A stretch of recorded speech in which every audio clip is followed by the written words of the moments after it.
The Demon King reveals his true form before the heroes, unleashing a terrifying power. His dark presence dominates the environment as he declares his contempt for his enemies. Then, one of the heroes watches in astonishment the overwhelming display of the Demon King's strength. A war between the Demon King's army and the human and elven forces ravages the continent of Brack. The conflict remains stagnant until a group of heroes from all over the world unite. They invade the enemy castle to face the young second demon lord, Ashley Eiswalt, who appears in his monstrous form before the invaders. The battle continues fiercely, with both sides fighting without retreating. However, the confrontation is about to reach its final stage. The second demon lord, Ashley Eiswalt, begins to cast a powerful spell, concentrating a great amount of magical energy to deliver his next attack. During the fight, Ashley is suddenly hit by an unexpected spell. His body begins to break apart against his will, overwhelmed by pain and confusion. Surprised and shocked, he realizes he has fallen victim to a powerful magic cast by one of the heroines.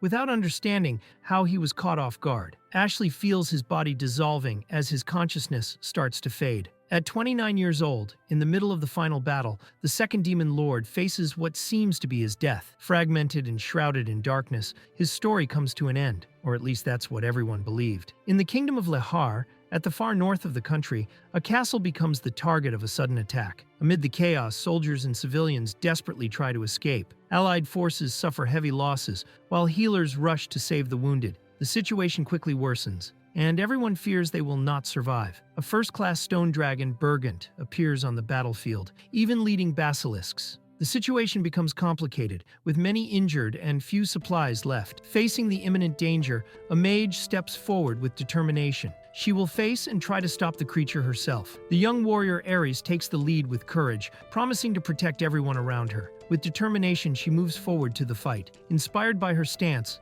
the allies quickly organize to support and cover her as she advances toward the enemy. Aerys identifies Burgant's weak point, the absence of scales on his abdomen. She attacks, aiming for this gap, but the dragon releases a powerful breath that throws her off balance in the air. Even shaken by the enemy's strength, she tries to regain control quickly to not miss the chance. Aerys is violently thrown against the rubble by the dragon's attack, becoming seriously wounded. Her sacred sword, Misseltin, falls to the ground without having been used. Aware of the gravity of the situation, she accepts her likely fate, wishing at least to keep the dignity of a knight in her death. A powerful lightning bolt strikes the battlefield, surprising everyone. Both the dragon and Aerys are forcefully thrown. Dazed, Aerys gets up confused, not understanding how she is still alive or what the mysterious light she just witnessed was. Aerys looks at the battlefield in disbelief. The dragon, visibly wounded and confused, retreats. Bright and mysterious marks cover the ground. Without understanding what happened, Aerys, still shaken, tries to process the unexpected event that changed the course of the fight. A mysterious man wakes up amid the wreckage, confused about where he is. He notices he is not in his castle and carefully observes the surrounding scene. In the distance, the wounded dragon still roars, while he tries to understand the situation and his own presence there. The man realizes with surprise that he is in a human body, fragile and strange to him. Confused, he remembers being the Demon King of the Black Continent. Looking at the sky and the environment, he notices a solitary moon and deduces that he was transported to another world, not yet understanding how or why. The mysterious man encounters the dragon, observing its imposing body and deducing it is a type of dragon. Meanwhile, Aerys, still in shock, watches the scene. The dragon responds by releasing a powerful roar and a vortex of energy, preparing a new attack. Aerys, weakened and powerless, laments not being able to protect the strange man. She blames herself, as she had promised not to let anyone else die. Meanwhile, the man reflects on his new human form, intrigued that he is still alive even after the dragon's attack, realizing something strange is happening with his body.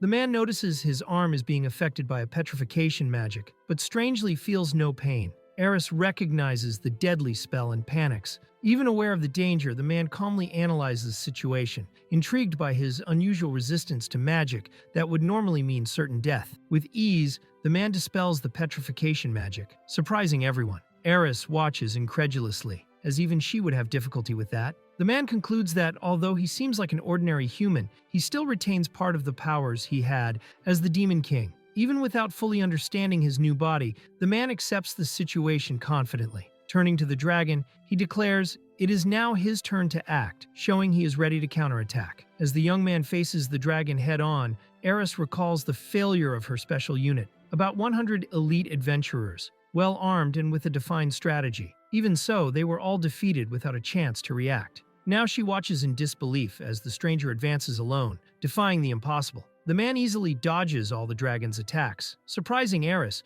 who watches incredulously. Even alone, he shows complete control of the situation. Confident, he announces that now the dragon will regret having faced someone like him. With a devastating blow, the man hits the dragon's head hard, brutally throwing it to the ground. The impact is overwhelming, leaving the creature stunned and demonstrating the overwhelming strength he still possesses. Everyone watches in shock as the dragon Burgant falls after the blow. Aerys, impressed, can hardly believe what she saw. The crowd begins to question who that man is, and if his power is real, since he defeated an elite creature with his bare hands. Aerys approaches determined, demanding to know who the mysterious man is and if he really defeated Burgant with his own hands. However, the man only watches her silently, confused. He does not understand anything she is saying. Without understanding the local language, the man realizes Aerys has no hostile intentions, but the language barrier prevents him from understanding her. Thinking of solving this, he decides to try using his Demon King abilities to find a way to communicate, touching the dragon's body as a possible catalyst. By touching the dragon,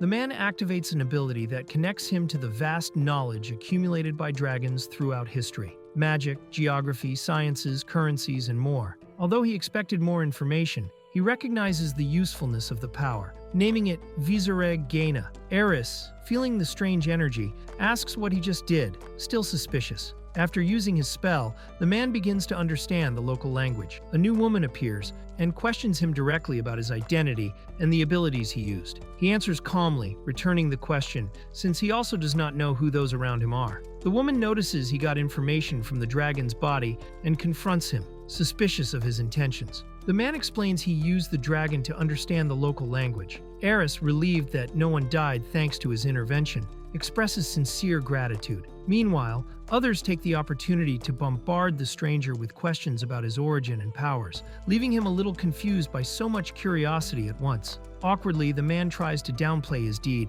saying he only defended himself and did nothing special. When asked about the fight, he confirms he fought with bare hands. Aerys, incredulous, does not accept this explanation and reacts indignantly, finding it impossible that he defeated Burgant without weapons. A warrior steps forward, stating it is impossible to defeat the tyrant stone dragon, Burgant, with bare hands alone. Although they acknowledge the stranger saved Aerys, some in the group still find him untrustworthy. Aerys agrees they are right and then asks his name. The man, unconcerned, agrees to answer. The man reveals his name, Ishut. He admits he does not fully understand his situation, saying it seems he died and restarted life as a boy. Even though he finds everything strange, he says he does not care if people believe him or not. During the conversation, one of the companions, who was unconscious, wakes up confused by the scene, asking what happened. Ishut offers to explain. A group member introduces Ishut to a beast warrior who looks at him curiously. Ishut, intrigued, observes the creature he has never seen before. Taking advantage of the moment, he suggests the others introduce themselves too. Aerys then smiles and reveals her full name, Aerys Frail Lisselvine, but asks to be called simply Aerys. An enthusiastic warrior interrupts the conversation and insists Ishut understand who Aerys really is, the famous Rosweiss, a legendary knight. She explains in detail the prestige behind the title, which means pure white knight, not just a name, but a unique class. Ishut listens tiredly, while Aerys, embarrassed, asks her to stop. The introductions continue. The warrior introduces herself as Lance Luina Kallenberg, but asks to be called Lance. Latessa, excited, reveals she is a hunter and greets Ishut kindly. Finally, she presents her partner, the imposing and cute Krull, and warns that only she can call him that, leaving Ishut just nodding silently, trying to keep up. Ishut discovers the group is called the Silver Wolf Knights, and is asked who he thinks the leader is. Observing the situation, he guesses Aerys or the Sacred Wolf by how the group interacts. Latessa, surprised, calls him a genius for the deduction. Excited, she jumps on Ishut, saying they could be great friends, leaving him startled by the sudden contact. During the conversation, Ishut's clothes fall apart, revealing his injured body and drawing everyone's attention. Embarrassed, he thanks them for covering him. The mage introduces herself as Gelda and says she still wants to know more about him. But that can wait. With the introductions over, the group decides to return to the capital to care for the wounded. The group returns to the royal capital, Aerys, after successfully completing the mission and defeating Burgund. Ishut observes the place with surprise upon arrival, clearly impressed. Meanwhile, the others talk excitedly, commenting on the long walk, apologizing and laughing at the situation. Completely ignoring the newcomer's shock, Ishut is surprised to find out he was taken to the Adventurers Guild in the capital. Suspicious, he questions Aerys, since he considers himself suspicious. She explains she didn't want to treat him like a criminal because he saved everyone. Also, since the Imperial Knights and local guards are busy hunting monsters, cases like his are handled by the guild. Ishut, still confused, tries to hide his nervousness with a comment. Ishut is surprised to realize the group that brought him consists of adventurers, despite the name Silver Wolf Knights. Aerys explains the name is just the group's title. They are not official knights. Meanwhile, she invites him to move forward, as they have already arrived. At that moment, someone opens the door enthusiastically, saying they were waiting for them. The group is welcomed by Hortensia Lemay Verdelaine, the director of the Adventurers Guild in the capital. With a provocative posture, she confidently introduces herself, leaving Ishut visibly uncomfortable and unsure where to look. Meanwhile, the busy routine of the guild's headquarters continues as usual. Ishut says he doesn't deserve thanks, explaining that he only fought because the monster attacked him. The director acknowledges that a normal human wouldn't have been able to defeat it and asks him to explain his situation better. With a smile, she suggests he stay a little longer at the guild, while Ishut assures her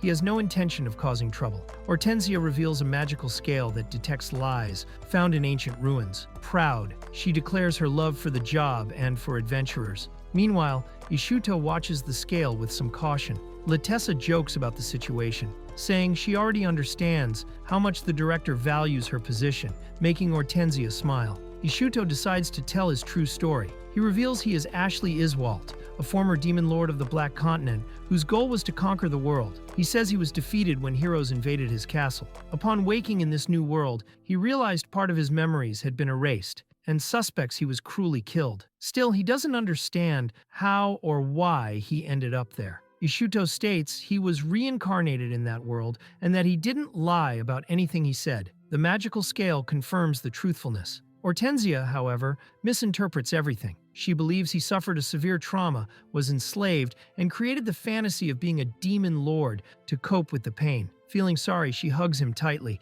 leaving Ishut completely confused by the situation. Hortensia says that the scales only detect lies, but if the person believes what they are saying, the artifact becomes useless. She concludes that Ishut is only delirious, like someone influenced by childhood tales about demon lords. Even with the proof, she treats him as if he were just fantasizing and indirectly calls him a pervert, increasing Ishut's frustration as he feels his identity being completely rejected. Ishut jokingly comments that it's like winning the lottery to have a new chance at life. Hortensia, however, reminds him of reality. He has no known history, no money, no equipment, and worst of all, he is officially jobless. Hearing this, Ishut reacts furiously, refusing to be called that, while the word jobless echoes in his mind, making him even more irritated. Hortensia tells Ishut that since he has no profession, he will need to become an adventurer to live in the city. Ishut rebels, finding the demand absurd, and despairs when he learns he will also need a tutor with social standing. With no one like that, he gets frustrated, repeating that he just reincarnated and already faces so many difficulties. Aerys takes a firm stance and offers to be Ishut's guardian. Lancelina protests, saying it's premature and dangerous for her reputation. Even so, Aerys keeps her decision with conviction, making it clear she has thought it through and will not go back. Ishut hasn't decided yet if he will become an adventurer, but Hortensia already considers him under Aerys' responsibility. Hortensia praises the choice and says that with the strength he showed, he will have no difficulties. Aerys, sincere, reveals her interest in learning from Ishut and wants to be able to fight like him. The request surprises Ishut. After Aerys decides to be his guardian, Ishut is constantly questioned by others. However, his focus turns to understanding more about Aerys, intrigued by her reputation. He realizes his current knowledge about the government is limited and decides to investigate more. He also wonders why someone so renowned acts as an adventurer. Determined, he concludes he needs to update his knowledge on his own. The training of new adventurers begins. The instructor leads the recruits energetically, starting with a basic stone-throwing exercise. While the others train, Ishut watches the scene with some boredom, feeling like a child back in school. Even so, he keeps up, aware that this is the start of a new phase to adapt to that world. During training, the instructor emphasizes the importance of stone throwing as a foundation for the apprentices. Ishut understands he needs to graduate to become an adventurer and secure his livelihood. Determined, he focuses and throws a stone with impressive precision and strength, confidently aiming at the targets. His skill soon stands out among the others. Ishut throws a stone with so much force that it causes a devastating explosion, surprising everyone around. The impact frightens the other apprentices and the instructor, who are shocked by the result. Ishut reacts carelessly, not fully grasping the scale of what he caused. Ishut realizes he caused huge damage and imagines he accidentally cast a supreme-level magic. Meanwhile, the others observe the crater, impressed, thinking it was a legendary spell. Everyone wonders who is responsible and what the purpose was. Soon, something strange starts to emerge from the rubble. A horde of red worms rises from the ground, catching everyone by surprise. While the instructor and recruits panic, Ishut coldly watches the scene, finding the threat irrelevant compared to a dragon. He remains calm despite the chaos around, and someone recognizes him from a wanted list, questioning the true level of his power. Ishut faces the red worms with disdain and confidence. He taunts the monsters, asking if they really intend to fight him, knowing they face a demon lord. Then, he launches a devastating attack against them, causing a massive explosion and making it clear they won't be a match for him. Ishut easily eliminates the red worms, detonating them with a series of explosions while maintaining a relaxed and confident posture. Observers are stunned by the power demonstrated, speculating if he was responsible for the first big explosion and even considering that he might become a hero. Ishut watches with contempt the appearance of new creatures, when suddenly a gigantic king worm emerges from the ground, surprising everyone nearby. Even so, he stays calm in the face of the new threat. Ishut faces the king worm without hesitation. He recognizes the creature as a worthy opponent, since both hold the title of Lord. Determined, he proposes a direct fight until only one survives. Ishut notices the kingworm's shell is as tough as diamond. Without wasting time, he decides the best strategy is to attack the creature from inside. Determined, he jumps straight toward the monster's mouth. Ishut is deliberately swallowed by the kingworm, while everyone watches in shock. The instructor, surprised, acknowledges the boldness of the strategy. The others try to figure out what to do, but the monster keeps everyone intimidated, creating a tense moment. The kingworm tries to protect itself, as its body begins to be torn from the inside. Suddenly, Ishut's hand bursts out forcefully, ripping the creature from the inside out. The instructor orders everyone to retreat quickly, realizing something big is about to happen. Ishut tears the kingworm from the inside out and jumps out victorious, celebrating the feat. The others watch stunned as he laughs, finding the creature much weaker than expected. The instructor, incredulous, admits he defeated the monster with his bare hands. Ishut reflects, while observing the landscape from above. He accepts that time passes and new opportunities arise. Determined, he decides to restart his life in that world, leaving past mistakes behind. Confident after the victory, Ishut declares he will conquer that world. He briefly pays tribute to the defeated enemy and prepares to move forward. Impressed, the instructor publicly praises him and asks his name. Ishut calmly introduces himself, drawing even more attention around. The instructor announces to everyone that Ishut, even without being an official adventurer, defeated the red worms and the kingworm. The crowd cheers the news and begins to applaud and surround Ishut, who feels uncomfortable with the sudden attention. They try to ask questions and request autographs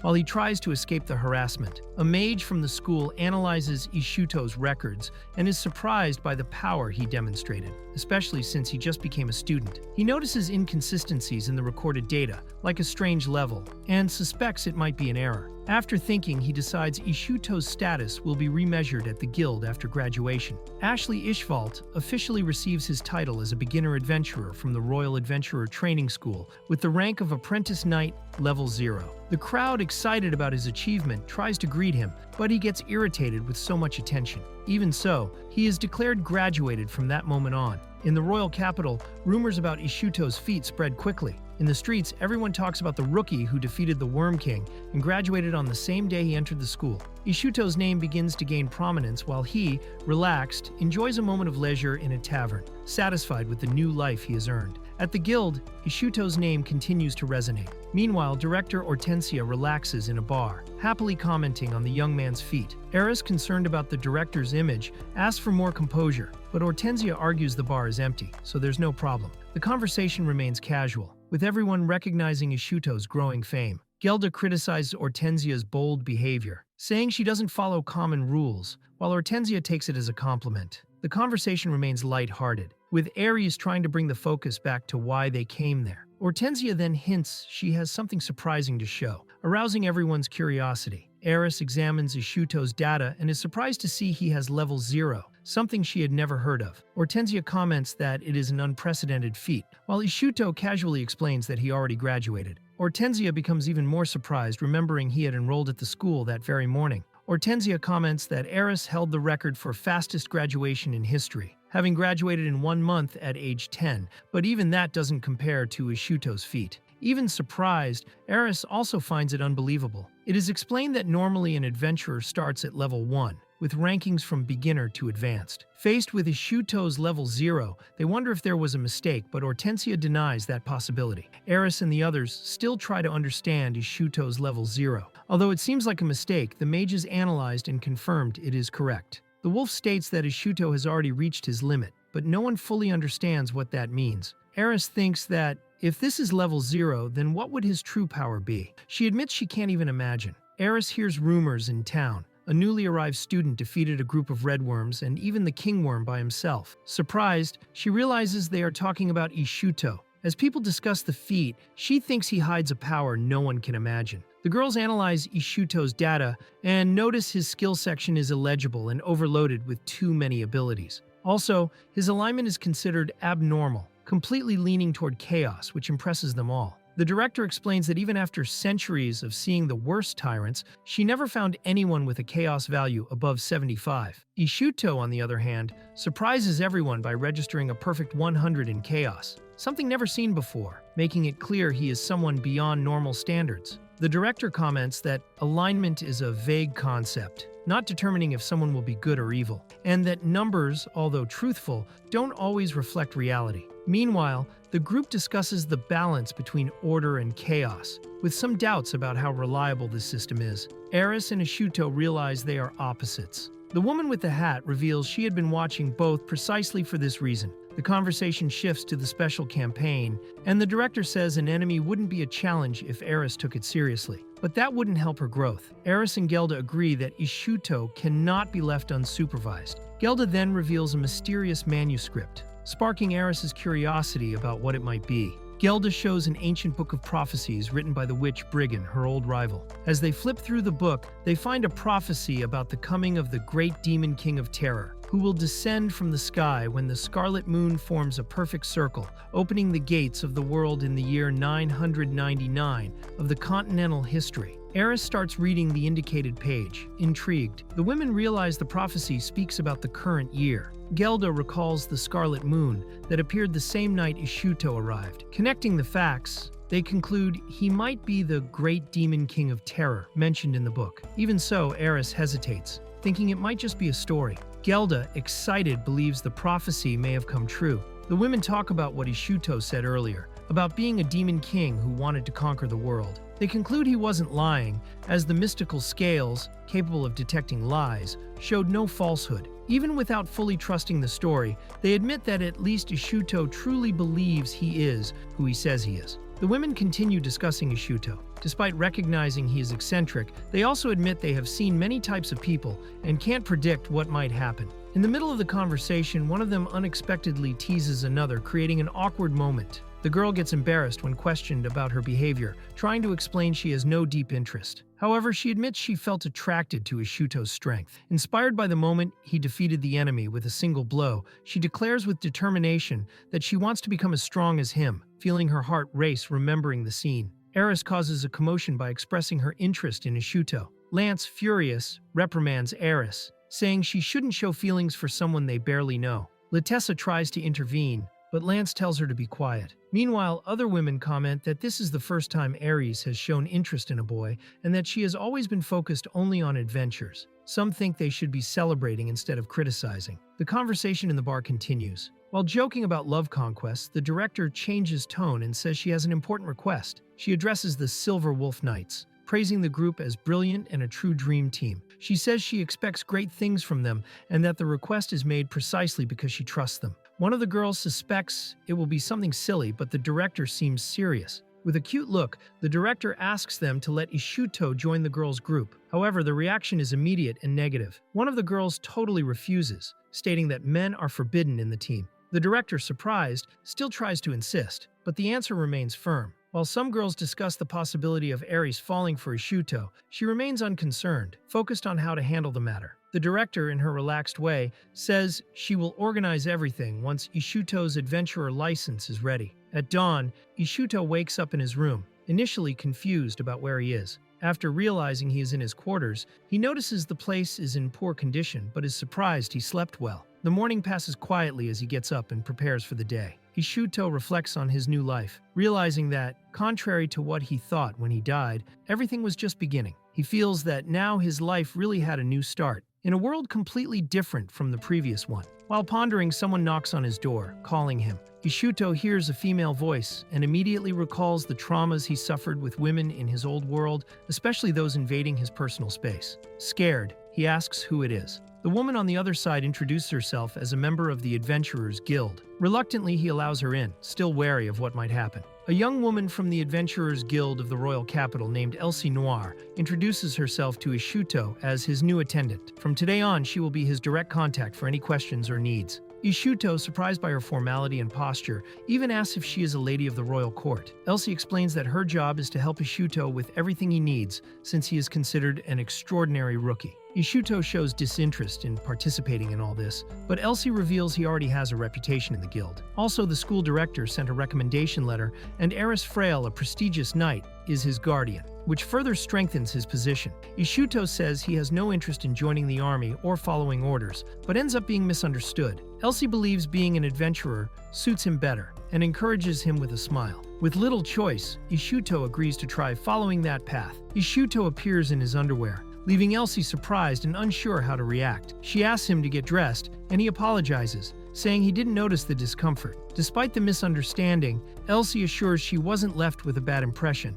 and politely asks him again to get dressed soon. Ishuto finishes dressing with Elsie's help, who praises his polite behavior. Jokingly, she says that this time she offered a special service, helping him, but warns that from now on he will have to manage on his own. Ishuto, confused, asks what she means while she teases him in a relaxed way. Elsie teases Ishuto, saying he needs to change himself. Embarrassed, he tries to explain that it was just an old habit, and that he had no romantic intentions. Even so, Elsie finds his shyness adorable, while Ishuto, desperate, asks her to forget what happened. Ishuto walks through the capital holding his new adventurer license. He reflects that he never imagined becoming an adventurer, but sees it as the only way to earn money legally, despite his past as a demon lord. Even joking that it should be the law, he accepts the situation. While thinking, he is interrupted by someone approaching. A young woman offers Ishuto a flower with a shy look. He calmly accepts and praises the flower, saying it is beautiful. The girl becomes extremely happy and grateful for his reaction,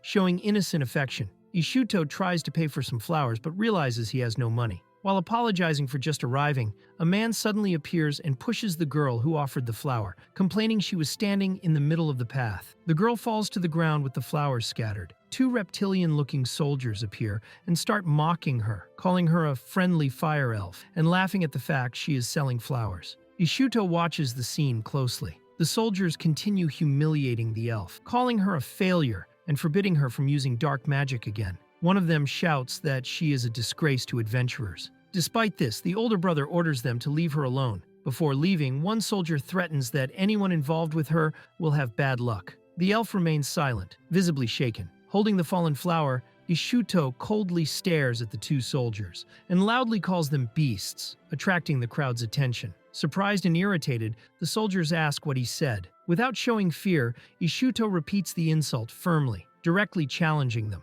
The lizard men react angrily to Ishuto's insult, claiming they are not beasts and demanding respect. Calmly, Ishuto smiles with contempt and provokes them again, saying it's too big a speech for them. Tension rises as one of the lizards aggressively advances toward him. Ishuto, with a provocative smile, activates a powerful defensive spell, surprising the lizard men. One of them is forcefully repelled, leaving the group shocked. The older brother, furious, demands to know what Ishuto did. Without concern, Ishuto keeps provoking them, making it clear he sees no threat from a simple lizard. Ishuto's spell has an unexpected effect. The The larger lizard undergoes a gender swap transformation. To everyone's surprise, the younger brother panics, trying to understand what happened. Ishuto, bewildered, admits he wanted to turn the enemy into a chicken but miscast the spell. Not knowing how to handle the situation, the two lizards decide to flee hurriedly, leaving Ishuto watching with a carefree expression. The transformed lizard runs and kisses his brother, confessing a secret love. The other lizard, shocked,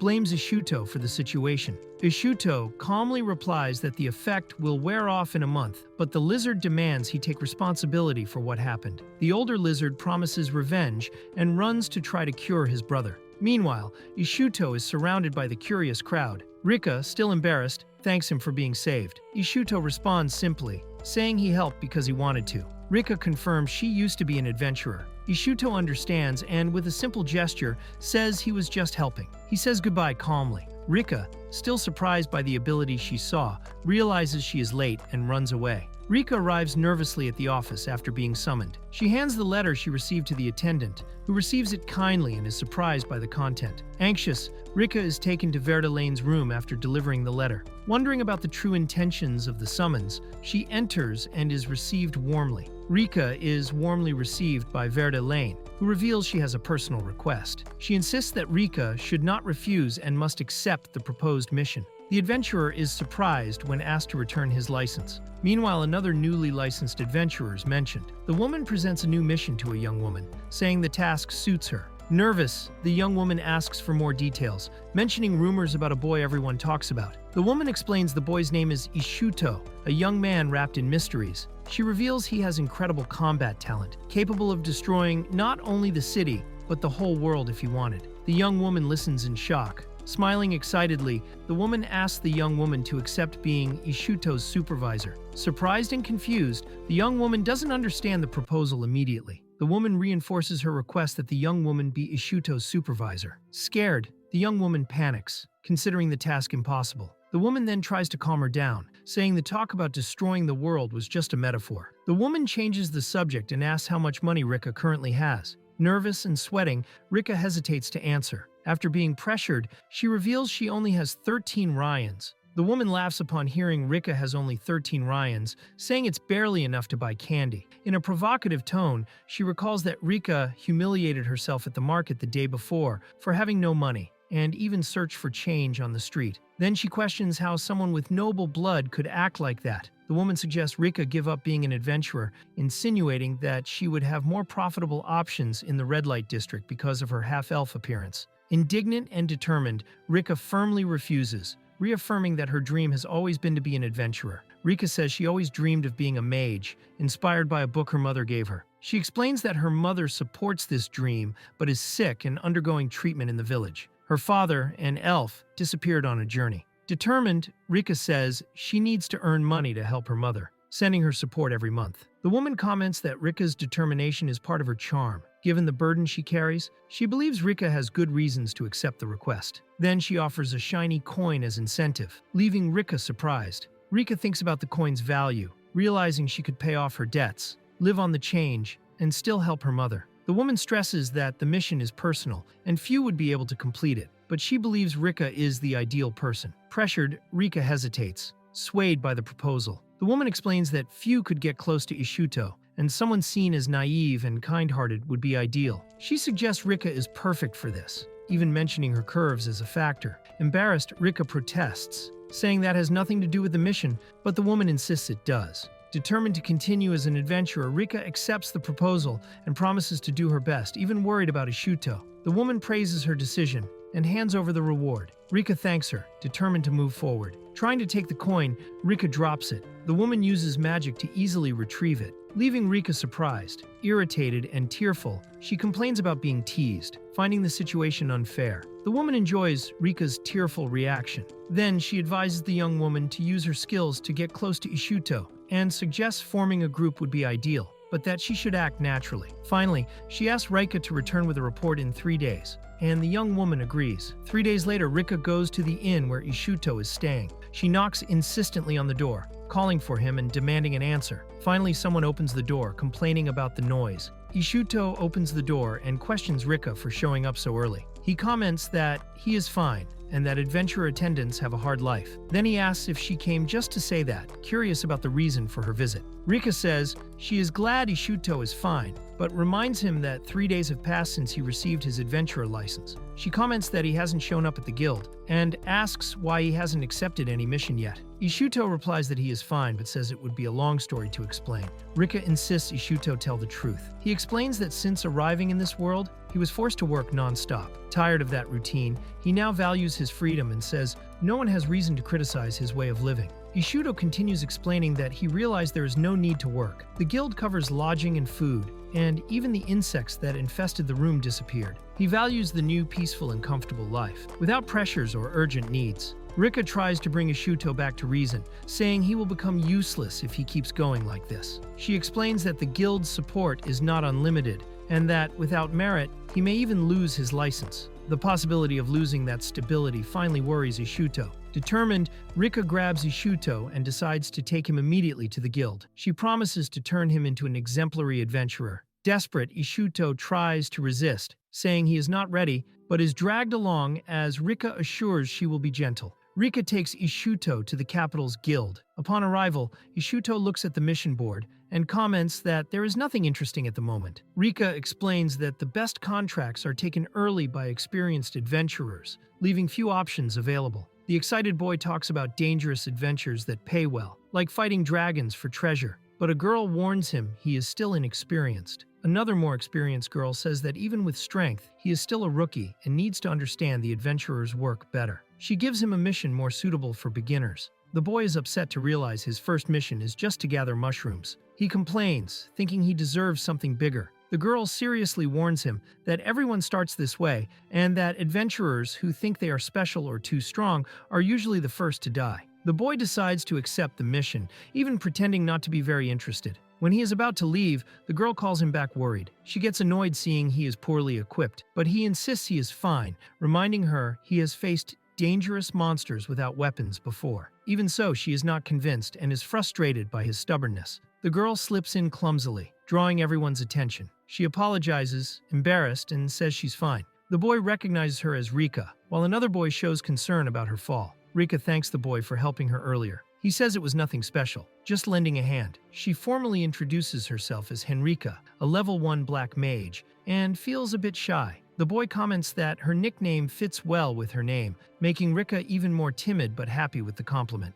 The boy introduces himself as Ishvalt Ashley, but asks to be called just Ishuto. Rika is shocked to learn his identity and tries to hide her reaction, visibly nervous. Another girl comments in surprise that she found Ishuto so quickly, while Rika tries to maintain her composure despite still being in shock. The girl suggests Rika accompany Ishuto on the mission to help him with her ability to identify medicinal plants. Despite being surprised, Rika hesitates, saying she's just a half-elf and her skills aren't that great. The other girl insists, pointing out that her knowledge would still be useful. Ishuto protests, thinking it's all exaggerated. Rika tries to brush off a previous request, saying it wasn't important. The other girl asks if she's busy, but Rika changes the subject. Then, with some shyness, she offers to accompany Ishuto on the mission if he agrees. He complains that they decided this for him, but in the end agrees. The friend insists that Rika is trustworthy, and he decides to add her to the group. Before leaving, the girl gives Rika a final piece of advice: to avoid overusing magic. Embarrassed, Rika admits she already knew that. Ishuto watches the interaction without understanding much,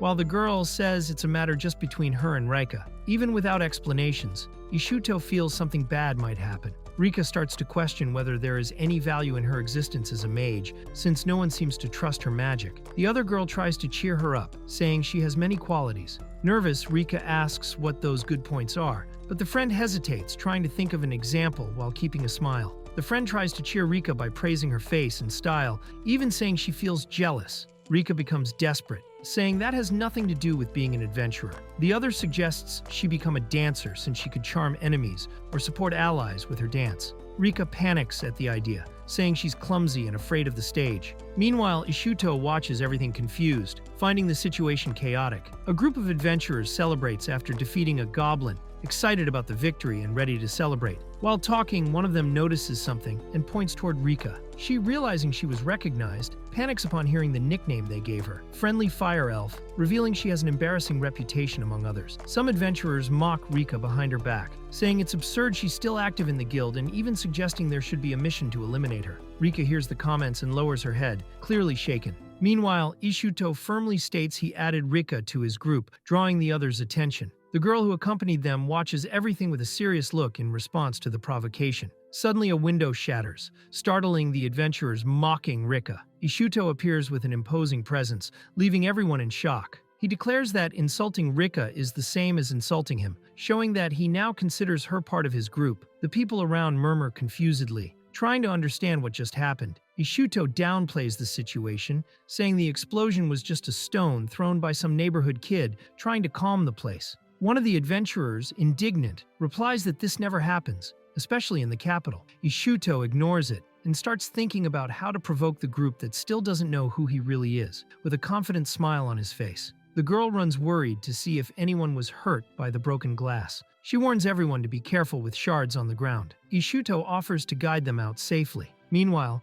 Rika watches surprised, noticing something different about him. The girl then approaches Ishut with a serious expression and calls him directly. The girl confirms with Ishut that he was the one who broke the window. He admits proudly, saying she doesn't need to thank him. She sighs, relieved to know the truth, but warns she will let it go this time. However, she makes it clear that if it happens again, he will be charged for the repairs. Ishut tries to get more praise, but she is already focused on cleaning up the mess. As everyone disperses, Ishut suggests leaving before Elsie returns. Rika thanks him but ends up tripping after hearing her own stomach growl loudly, becoming completely embarrassed. Ishut notices and asks if she is hungry. She admits she hasn't eaten in 2 days. Smiling, Ishut says, "You don't go to war on an empty stomach," and calls her to eat before the mission. While Ishut eats calmly under a tree, Rika timidly approaches to talk about the incident in the commercial district. He confirms naturally, already knowing what it's about. Rika mentions the fee for what happened, but Ishut replies that any payment must be made directly to the guild, even though he left without paying anything.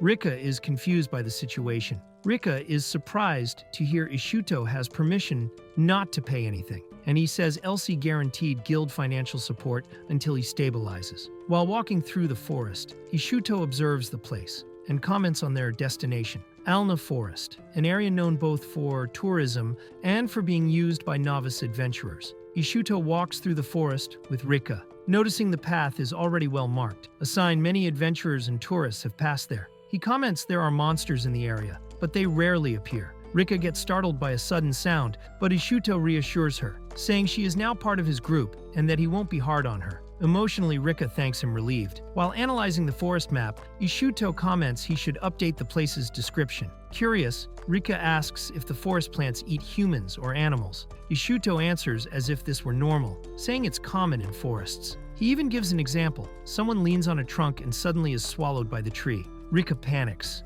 not understanding where he got this absurd idea. Ishut reveals he was born in a world where forests really swallow people, making Rika even more scared. She tries to apologize for doubting him, but is already convinced he's not a normal person. Further ahead, Ishut notices something strange. The forest monsters are avoiding the group all the time, which makes him thoughtful. Ishut and Rika reach an open area and face a breathtaking view of Alna Lake. He comments on the beauty of the place, while Rika explains it is a famous tourist spot, admiring the landscape with him. They spot the island where the sacred mushrooms grow, around the great divine tree Einzel. Rika suggests using a boat to cross, but Ishut thinks it unnecessary due to the short distance. Without more explanations, he extends his hand to Rika and says she will go with him, leaving her surprised by his attitude. Without warning, Ishut picks Rika up like a princess, saying it's time to depart. Rika is completely stunned, blushing and embarrassed, trying to understand what is happening. While flying through the air, she yells that it's too embarrassing, but Ishut just tells her to shut up so she doesn't bite her tongue. Rika is shocked to realize Ishut really decided to cross the lake flying with her in his arms. While she tries to process the situation, he pushes forward at full speed, causing an impact on the water and even scaring the nearby animals. The sudden jump and speed only increase Rika's desperation. After the impressive leap, Ishut lands calmly with Rika and says they have arrived. She, however, is completely shaken by the experience and can barely stand. He asks what happened, not understanding the impact it caused her. After recovering a bit, Rika points in the direction where she believes the sacred mushrooms should be, and they begin their search. As they approach the divine tree, several armored insects start to appear around them. Rika panics when she sees their number and danger, thinking they are the same monsters that fled from Ishut earlier. With nowhere to run, they are now cornered. Rika fears that even with Ishut there, it will be impossible to face them in such large numbers. Determined to act, Rika begins to invoke her magic as a black mage, calling upon the fire god Ignitia. She tries to channel a great spell, believing it's her responsibility to do something. Meanwhile, Ishut watches from afar, asking her to stay still and do nothing. But Rika, focused on the spell, doesn't hear and goes into despair, shouting for help while magical energy grows. Rika launches a powerful fireball at the monsters, creating a huge explosion that sets everything around on fire. The flames spread quickly, enveloping the enemies and creating an intense heat wave. The attack shows all the potential of her magic, but the impact of the destruction is so great that it's hard to see what remains. Panting, Rika realizes she lost control again and cast an excessively destructive spell. She remembers the promise she made not to exaggerate, but it's already too late. In front of her, the forest is completely engulfed in flames. Desperate, she calls out for Ishut, not knowing what happened to him amid the chaos she caused. The scene flashes back to the past, showing Henrika Strandl's story. Since she was little, she had great magical power and dreamed of being a black mage, inspired by a character from an illustrated book. She dedicated herself fully to this, studying and preparing. But in the present, faced with the chaos caused by her own magic, Rika goes into shock, hearing screams of pain and blaming herself for what happened. During a past mission, Rika accidentally cast spells on 9 members of her own group. No matter how talented and powerful her spells were, whenever she entered real battle, she panicked. Maybe it was overtraining or nerves, but her attacks became uncontrollable. Faced with strong enemies, she reacted with fear, and that always ended up hurting her companions, which stained her reputation. Although she saved the group from annihilation with her magic, Rika's companions came out injured and traumatized. The mission was completed, but their trust was broken. One member confronted her angrily, calling her the friendly fire elf. That experience left emotional scars in the group and made Rika carry guilt and rejection since then. Rika falls to her knees, crying and apologizing, completely overwhelmed by guilt. Memories of the past and cruel rumors return to her mind. She despairs over having lost control again and hurt a teammate. With tears streaming down her face, she believes she should never have become a black mage. While the flames roar in the background, she calls for Ishut, fearing she put him in danger too. To Rika's surprise, Ishut appears through the smoke, dirty but fully alive. He asks, confused, why she is crying so much. Rika runs to him in tears, thinking she's seeing a ghost. Ishut, calm, just clarifies that he didn't die, while she reacts with shock and relief at the same time. Rika kneels, crying and apologizing desperately, saying she only manages to hurt others as a black mage. But Ishut interrupts, firmly stating that she is wrong, as well as everyone who criticized her. He says what happened can't even be called friendly fire for real. To explain better, he starts telling a story from his own past, saying real friendly fire would be something capable of wiping out thousands of allies at once. Ishut tells, laughing, that he once accidentally blew off his own father's right arm. Despite the scare, his father regenerated the arm quickly. He uses this to say Rika's magic doesn't even hurt, trying to cheer her up. She realizes he is trying to boost her spirit and begins to feel better. Ishut also says that, with the magical power she has, maybe in the future, she could even wipe out an entire army, which scares Rika with the comparison, but also impresses her with the compliment. Ishut praises Rika, saying she has great potential and that, depending on how she develops, she might even become an imperial mage. She's happy to see him well, even without understanding everything he says. Offering him a handkerchief to clean himself, Ishut uses it, but the cloth becomes completely black with dirt. While he thanks calmly, Rika panics, screaming his name and realizing how much she burned him unintentionally. Ishut reflects that if it were anyone else in his place, they probably would have died. The Einzel tree, although sacred, is severely burned after Rika's attack. She panics, not knowing what to do facing the destruction. Ishut, surprised, comments that the heat really was extreme. Amid the chaos, Rika bows before him, emotional and grateful. She says that even though they met only recently, she's happy to have found someone like him. Ishut reacts shocked by her sincere words. Rika starts crying again, desperate at the possibility of being punished for destroying the sacred tree. She believes she could even be executed or burned at the stake. She blames herself for being a bad daughter and fears bringing disgrace to her family. Ishut, on the other hand, sighs and says she's exaggerating. Instead of lamenting, he suggests she think of a way to solve the situation. Still panicked, Rika says she can't run away since the guild has all her records. Ishut bluntly replies that in that case, her fate will be execution. Crying, she decides she will surrender to show remorse and hope. At least her mother will be forgiven. Ishut listens silently for a moment before calling her an idiot. Rika gets annoyed, yells back, and admits she already knows that. It's just her way. Rika is surprised to hear Ishut say,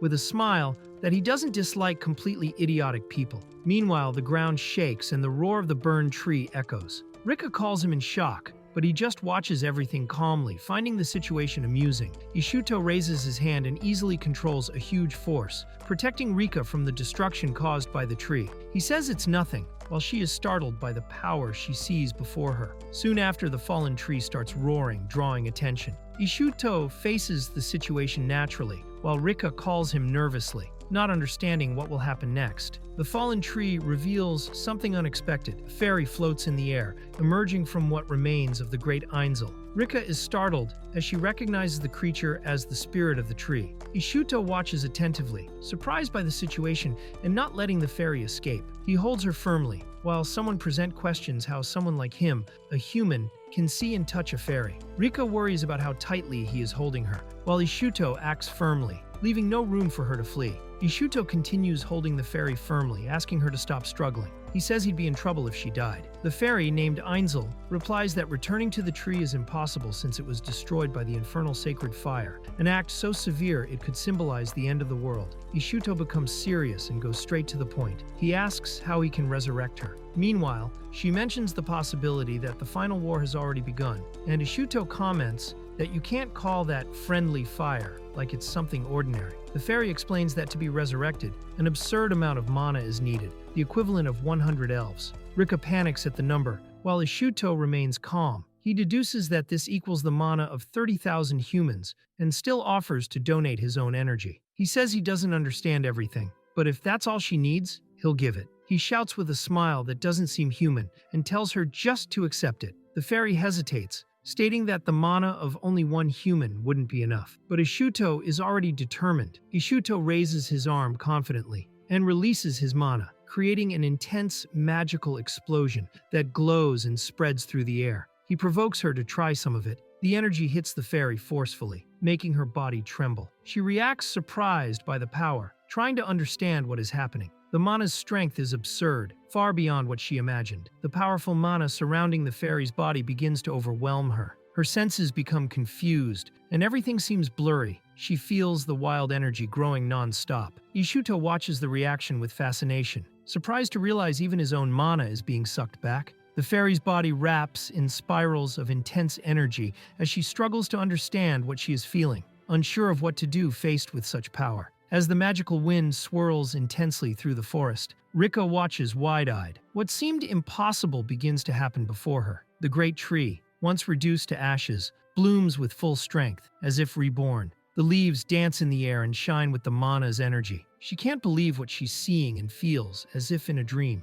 Everything around seems magical, and deep down, a memory awakens. She had felt that same energy before. The huge sacred tree fully resurrects, shining intensely under the magical light enveloping the place. The small fairy smiles excitedly, floating with renewed energy, saying she will now live much longer. Meanwhile, Ishut watches everything with crossed arms, relieved, asking if she is okay. The environment transforms completely, revealing a calm and lively scene, as if nothing had happened. As he reaches out to take the legendary fruit, Ishut feels his body weaken and suddenly faints. Rika panics, runs to him, and catches him before he falls completely. Frightened, she calls his name repeatedly, not understanding what happened, while holding him tightly, trying to wake him. The mood changes from joyful to tense in an instant. Rika holds Ishut carefully, realizing he fainted because he spent all his mana. The great tree's fairy confirms he gave an immense amount of energy, and suggests he rest under the leaves. Watching him sleep, Rika thanks the fairy and smiles relieved. Silently, she praises Ishut,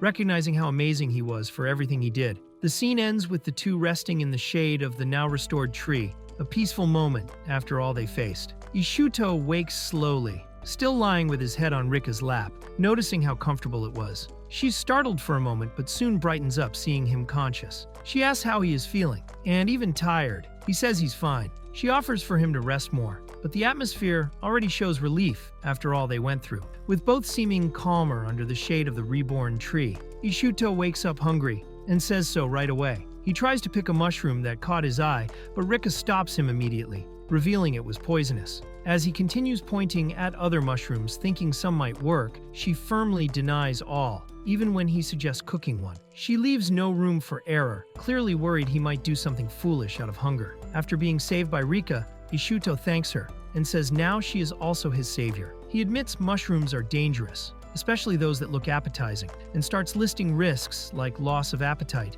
and even death itself, leaving her a bit unsettled. Despite the tense situation, Rika tries to downplay the compliment, saying it was nothing special. But Ishuto, hungry and tired, just thinks about eating something. She tries to insist on fixing his torn clothes, but he refuses, saying that's already within what he considers normal. Ishuto takes the rare fruit from the tree and says excitedly that it looks delicious. Rika is surprised, remembering that it was a legendary item. While the mascot suggests selling or preserving it, Ishuto replies he doesn't intend to waste the fairy's grateful gesture. He explains that, even if it's beautiful, the fruit is still just a fruit. If not enjoyed, it will rot. Rika tries to argue but realizes he's right, that all of it would have been in vain if they didn't make use of the gift. While enjoying the peaceful scenery, Ishuto suggests it would be elegant to eat local foods in that beautiful setting. Rika finds it exaggerated, but he insists with a noble air. When she says water would be fine, Ishuto firmly states she will also eat the fruit,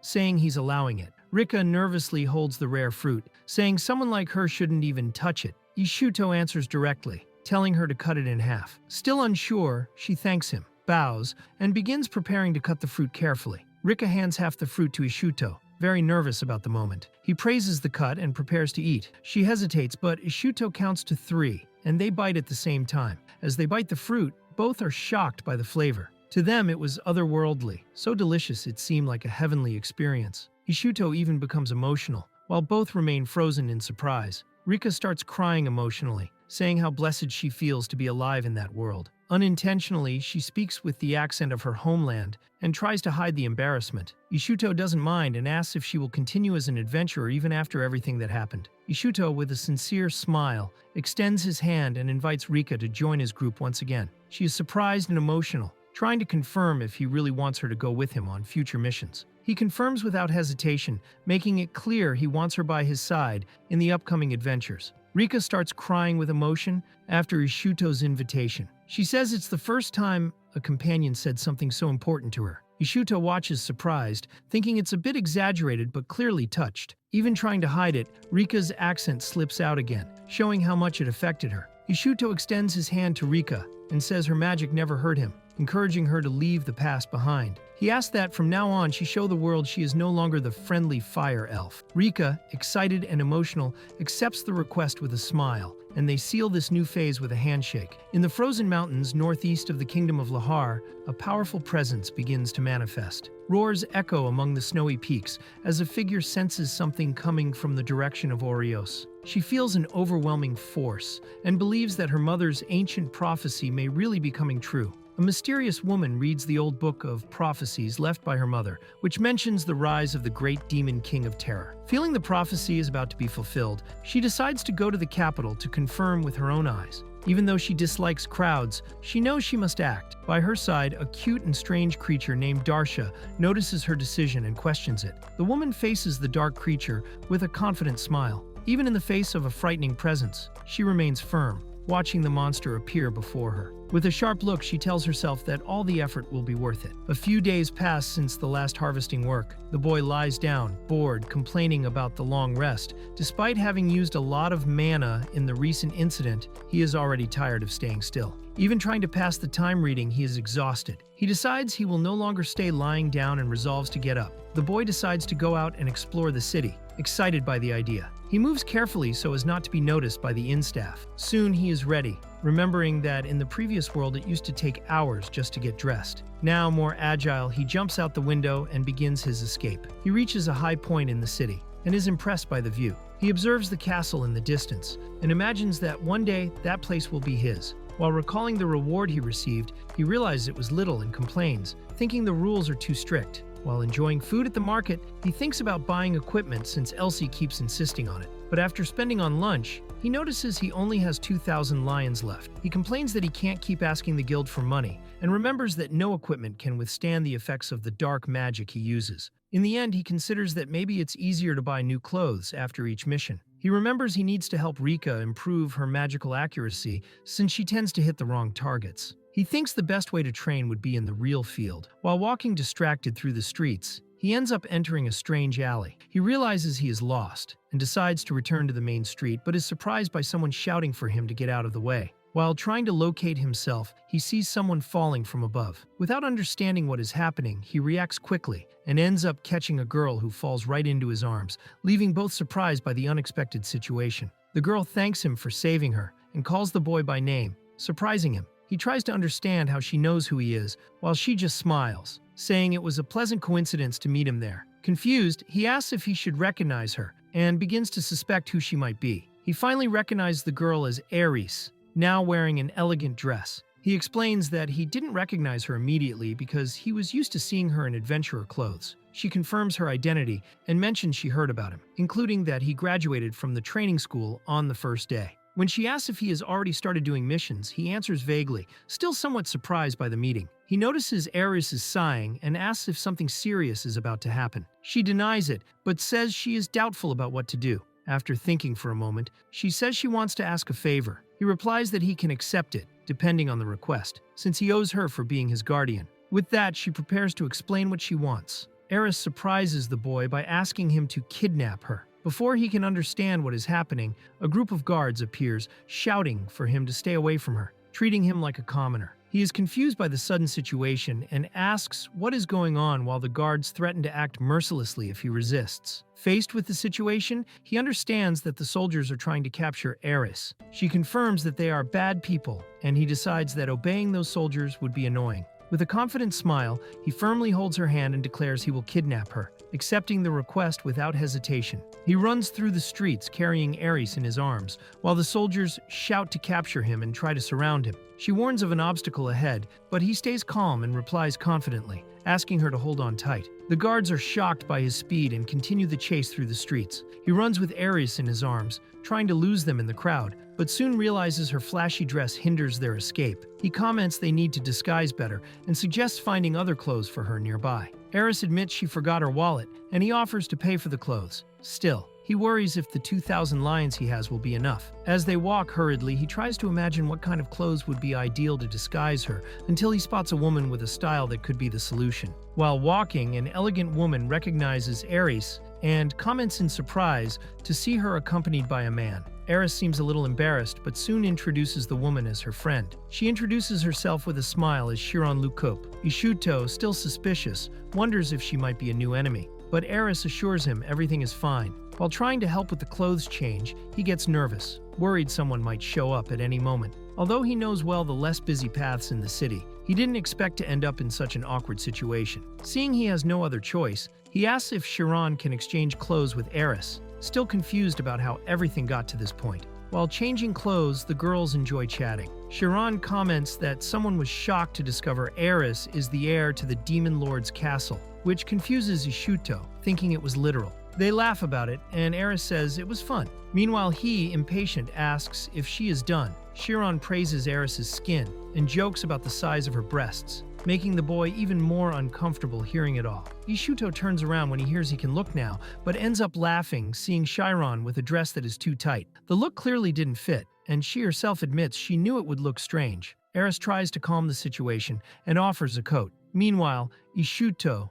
embarrassed, fumbles trying to explain he didn't find it strange, just unexpected. After Chiron's goodbye, the two stop to think about what to do next. Aerys asks if he doesn't want to know about her situation. Ishut returns the question, asking if she wants to talk about it. She tightens her hat and says she prefers not to speak. With that, he respects her decision, says she doesn't need to explain anything until she feels ready, and gently pats her head, showing silent support. Aerys thanks him, but Ishuto replies there is no need to thank. She reminds him he was in the city for a reason, and he comments he was looking for an armor shop. Aerys then gets excited and says she will take him to the shop she usually goes to. Smiling, she holds his hand and pulls him, guiding the way enthusiastically. They arrive at a shop called Dragon God Scale. Ishuto warns he only has 2,000 lions, but Aerys says it's no problem since looking doesn't cost anything. Upon entering, they are greeted by a man named Domon, who normally welcomes them, until he notices Aerys' presence, surprised by her unexpected visit. Domon is surprised to see Aerys brought a man with her. She introduces Ishuto as a novice adventurer and says he is acting as her guardian.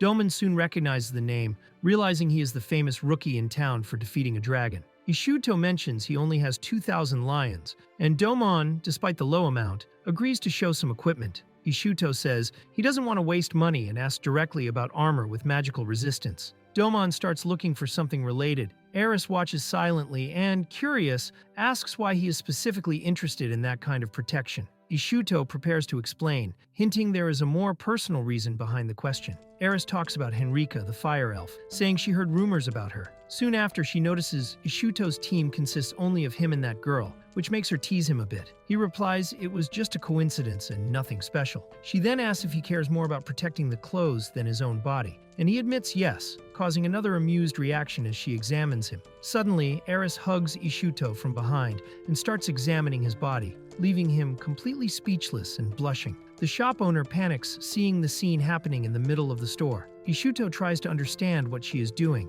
and Aerys says his body is strange, as if it has a thin layer of mana protecting the skin. He is shocked by the statement, not knowing how to react. Ishuto reflects on the thin mana layer covering his body and realizes he never noticed it before. Aerys suggests it might be a unique ability since birth. She then proposes he try to imagine his clothes as part of his own body, so that the mana also protects them. Even uncertain if he can, he decides to try right there in the shop, while Aerys encourages him with a smile. Ishuto begins to concentrate, trying to imagine his clothes as part of himself. He feels the mana layer and realizes it is really there. He just needs to expand it. Meanwhile, Aerys borrows a weapon to test if the protection works. Domon hands over a sword left by another adventurer, asking only that no trouble is caused. Ready, Aerys positions herself and seriously prepares to strike Ishuto. Aerys hits hard, but the blade shatters upon striking Ishuto. The mana protection worked perfectly, keeping him and his clothes intact.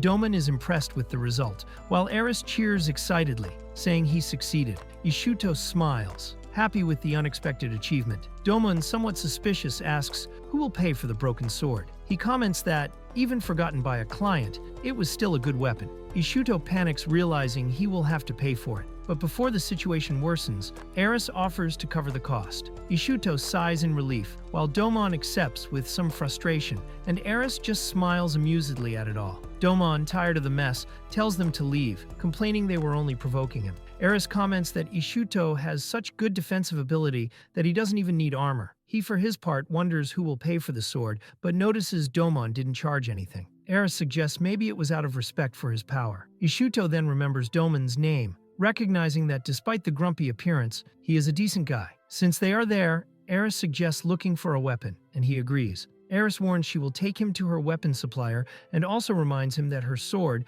which was sent for sharpening, should already be ready. Without wasting time, she pulls Ishuto's hand through the crowd, saying they need to hurry. He tries to keep up, surprised by the rush, while some people watch them pass with curiosity. While walking, a girl named Frau spots Ishuto with Aerys and is surprised to see them together. She recognizes Aerys as a member of the Silver Wolf Knights unit. At the same time, Rika receives the mission to look for Ishuto, who had disappeared from his quarters. Frau begins to suspect the closeness between the two and, with slight jealousy, wonders what is going on. Frau starts to freak out, not believing she is jealous of Aerys. Embarrassed, she tries to convince herself to just focus on being a good assistant to Ishuto. Amid internal confusion, she decides that if she ever becomes a high-level dark mage, she could fight alongside him. Determined, she notices they are lost in the crowd and runs to try to catch up. Aerys takes Ishuto to her favorite weapon shop called the Victory Song of the God of War. Upon entering, Ishuto is impressed by the sophisticated interior.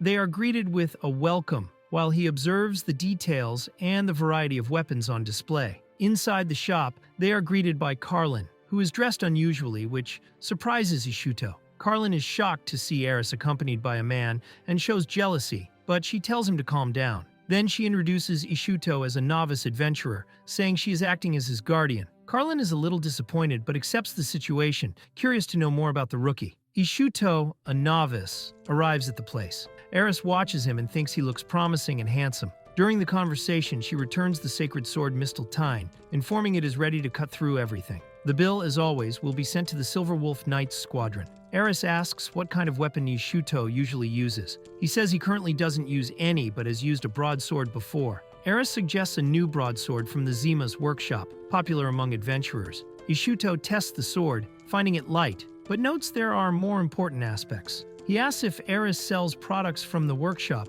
and she admits she used to mock them but now sells them for good profit. While holding the sword, Ishuto accidentally breaks it into small pieces. Surprised, Aerys trembles and regrets the situation. Ishuto calls the product inferior and wants to meet the blacksmith who made it. The girl comments it was an item from one of the most famous workshops, while another suspects Ishuto is to blame. The girl suggests Ishuto try another sword and asks if he unconsciously put mana into the previous one. Ishuto tries a new sword from the Agni workshop, but again easily breaks it. The people present are astonished, and Aerys faints after seeing another broken sword. Still confused, Ishuto says he doesn't know why the swords keep breaking. Aerys, desperate, thinks he has something against her shop. The girl asks about the sword Ishuto used. He explains his old sword had a gem called Demon Lord Stone, which made it resistant to mana and even strengthened his attacks. However, he doesn't know if that gem exists in this world. The girl suggests the gem Ishuto mentioned resembles a material used in the Eastern Scimitar, made of demon iron ore. The gem he described would be produced from this ore. Ishuto gets excited and asks if the ore is sold there. Aerys, surprised, says that would be impossible. The girl explains that only master blacksmiths can sell the ore, and none are in the capital, besides it being very expensive. She suggests paying attention to mining requests on the mission board. Ishuto decides to accept those requests and get ore for both the employer and himself, planning later to negotiate with a blacksmith. The girl laughs, saying he looked like a true adventurer at that moment. Aerys interrupts the conversation and asks who will pay for the two broken swords. Ishuto hesitates but admits they were expensive products. The girl decides to pay, but Ishuto also offers. In the end, they agree to share the responsibility, leaving Aerys annoyed with the complicity between the two. Ishuto comments that the girl seemed different, more shy. She denies it, embarrassed, and Aerys says she will let it slide this time. Aerys also promises to look for information about the Eastern Scimitar, but warns not to get too many hopes up. Ishuto thanks her excitedly, and they say goodbye to the shop. Ishuto and the girl walk through a city full of people. She explains that a festival happens to ask for an abundant harvest, in honor of the Earth Goddess.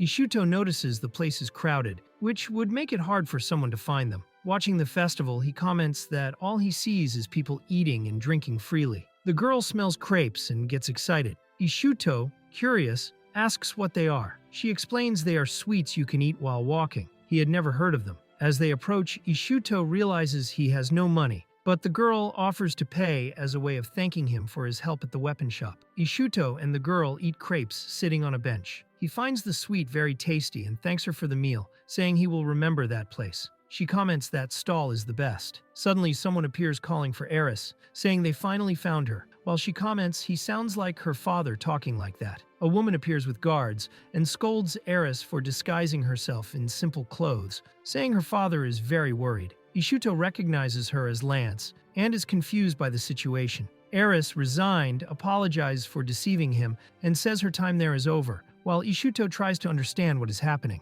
Aerys reveals she ran away because her father wanted her to present herself to the high nobility, but she prefers to live as an adventurer. Regretful, she apologizes for the trouble she caused. Ishuto asks what she really wants and offers to help her. Touched by his words, Aerys sincerely thanks him. Aerys decides she needs to confront her father and say what she really wants, because running away won't solve anything. She states that if necessary, she will truly leave home. Ishuto understands and supports her decision, saying that if it comes to that, he won't mind helping her run away again, which surprises her. Aerys smiles and says she might ask Ishuto for help when the time comes. He agrees with a smile. The final scene shows Aerys looking over the city from above, thinking about her decision. A girl named Dorche, daughter of the witch Brigand, appears on a rooftop. She summons a being from the mythical world, the protector of Muspelheim, an ancient fire realm where only the giant Muspel lived due to extreme heat. Dorshi orders the guardian of the gates of the fire realm to come to her call. As thunder echoes, it is narrated that at the twilight of the gods, Ragnarok,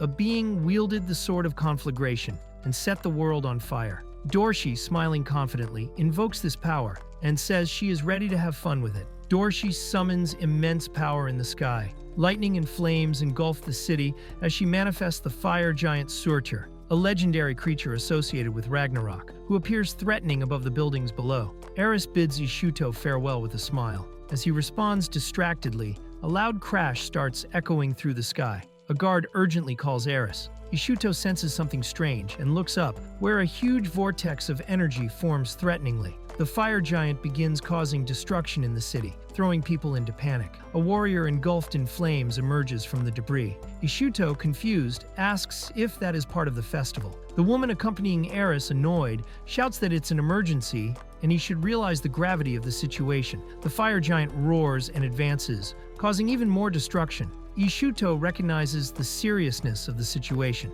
Aerys watches the chaos and realizes that if they don't defeat the creature quickly, it will destroy the entire city. People continue fleeing in panic while the giant proceeds with devastation. The fire giant advances, determined to destroy the capital. Guards try to convince Aerys not to act, reminding her she is unarmed. Determined, Aerys reveals she has a weapon with her and runs to face the threat, ignoring warnings about the lack of armor. Lance arrives riding a wolf, drawing attention. She asks what dangerous creature that is, but no one knows the answer. They suggest maybe Lady Gelda knows. Meanwhile, Ishut watches from afar as a strange whirlwind forms in the sky, wondering what is happening. The witch Gelda arrives using teleportation magic, forbidden in the country, appearing sitting in Ishut's arms. He complains and asks if the situation is really that serious. Aerys takes the chance to ask Gelda about the giant attacking the city. Gelda calmly listens, while still settled. Gelda identifies the creature as the fire giant Surtur, one of the highest-level summoned beasts. An elf is shocked to learn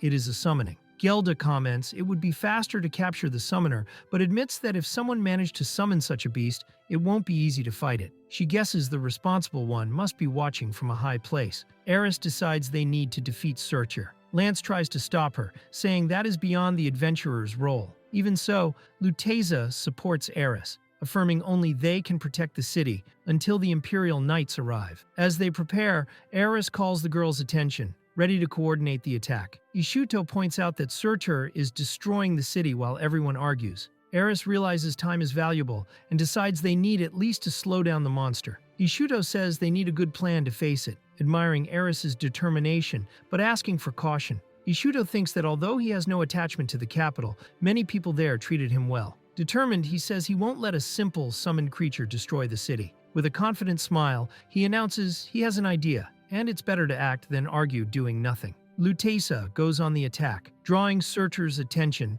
and offering herself as an opponent. She fires magical projectiles but sees they have no effect. Determined, she prepares for direct confrontation. Luteza aims at Surtur's joints and launches her attack, trying to deal damage. However, her blades melt upon contact with the enemy's heat. Surprised, she realizes the situation is more complicated than expected. Meanwhile, an ally watches and wonders what she can do to help. Lutza tries to pierce Surtur with her sword, but notices the monster doesn't take damage, only emits intense heat that burns on touch. Aerys observes that a normal sword would have melted, concluding Surtur may not have a real physical body. Meanwhile, the giant keeps advancing, causing destruction. Aerys realizes Surtur is made of flames, and that physical attacks don't work. Luteza suggests following Ishut's plan and attracting the enemy's attention to them. Both agree this is the best they can do now, and set out together to execute the strategy. Aerys activates her special power, declaring she will show the strength of a white knight. She invokes the Schwanenflügel skill, assuming a form with shining wings and intense magical energy, ready to face Surtur. Lance worries about the girl's delay and blames herself for not going with Aerys. Ishut calms her, reminding that she already decided not to be bait and should trust her friends to carry out the plan. Lance hesitates but realizes he is right. Aerys activates her skill and draws Surtur's attention, who starts following her through the city. Ishut watches the situation and prepares, knowing they will have little time. He and Lance wait for the right moment. The giant soon approaches, falling into the planned trap. Aerys and Luteza lure Surtur to the designated spot. Seeing the plan work, Ishuto signals Gelda to act. The witch begins casting a spell, summoning the dark god Barbarossa to fulfill her request. Gelda casts the Gate of Tartarus spell, imprisoning Surtur inside a gigantic magic circle. The ground shakes violently as the giant tries to resist, but the magical trap keeps him contained in the city center. With Surtur trapped in the magic circle, Ishuto praises Gelda's work. Now with the enemy contained, Aerys, Lutessa, and Lance prepare, determined to fight with everything they have. Aerys declares she can finally face him with all her power. With Surtur trapped, Ishuto faces the giant confidently and declares the game is over, ready to start the final attack. Surtur starts summoning reinforcements, something unexpected. A salamander appears, surprising the group. Lance decides to face the smaller enemies with her beast Kulu, while the others prepare to handle the new threat. Aerys attacks the enemies without hesitation, but the monsters begin to self-destruct when about to die, causing powerful explosions. Ishuto, alarmed, realizes the tactic and calls for Aerys upon seeing her caught in one of the blasts. Aerys reassures Ishuto that she is fine and keeps fighting. Ishuto notices she already understands how to defeat the enemies. However, he sees the monsters are fragile but come in large numbers and regenerate quickly. If they let them pass,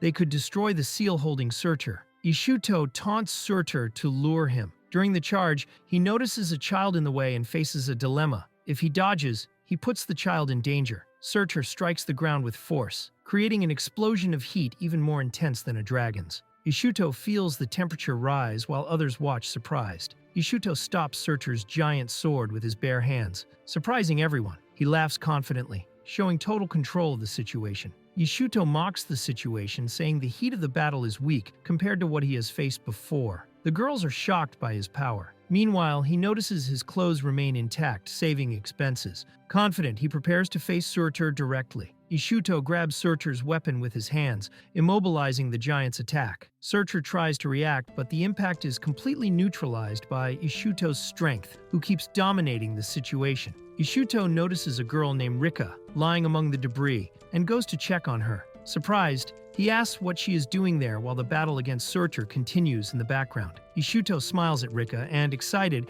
asks her to lend him her power. Confused and surprised, Rika doesn't understand the sudden request. The flaming giant Surtur screams in agony, completely dominated. Aerys watches surprised while remembering the power Ishuto had shown before. Now he not only stopped the giant sword, but shattered it to dust, reinforcing the impression that his power is immeasurable. Ishuto smiles confidently after defeating the giant. Aerys, enchanted, thinks Ishuto's power exceeded even her imagination. Ishuto asks Rika for help, who is still scared on the ground. Impatient, he insists she stand up, saying she is being annoying. Rika, embarrassed, apologizes for acting like a coward. Ishuto pressures Rika, saying she is already part of his army and must help. Meanwhile, the giant goes berserk after having its sword destroyed. Ishuto calmly watches the situation and, without patience for hesitation, grabs Rika by the collar, forcing her to cooperate. Ishuto carries Rika while dodging the giant's attacks. He notices Gelda is concentrating all her power to maintain the summoning circle.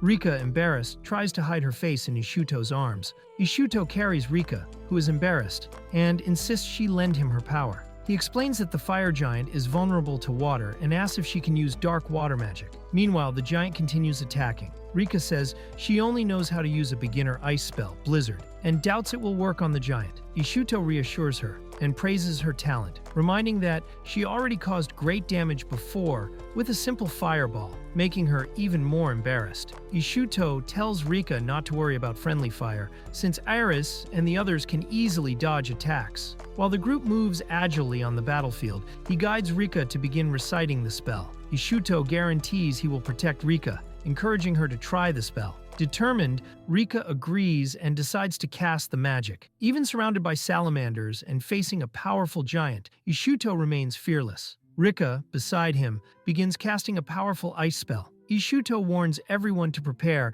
as he is about to launch a big attack with Rika. The allies try to understand the plan while preparing to react. Ishuto warns that something strong is coming. Even without fully understanding, Aerys prepares confidently. Rika then begins casting her magic, invoking the power of the water goddess to attack. Rika casts the blizzard spell. A powerful blast of ice shoots toward the flaming giant, covering him with ice crystals and freezing his body. Rika's spell surprises everyone. It is not a simple blizzard, but a first-class ice magic known as diamond dust. The flaming giant begins freezing quickly, while the allies watch impressed by the attack's power. Rika's spell continues freezing the giant. Gelda watches surprised, recognizing that magic rivals even her dark magic. Even in her home village, few can cast such a long-range spell. Ishuto, impressed, comments that Rika is still only a level 1 dark mage. Rika is praised for her incredible talent. Everyone is surprised to see she managed to freeze the entire salamander army along with the fire giant. Shuto explains that he noticed a limit to the number of salamanders that could be summoned. If they were frozen without being killed,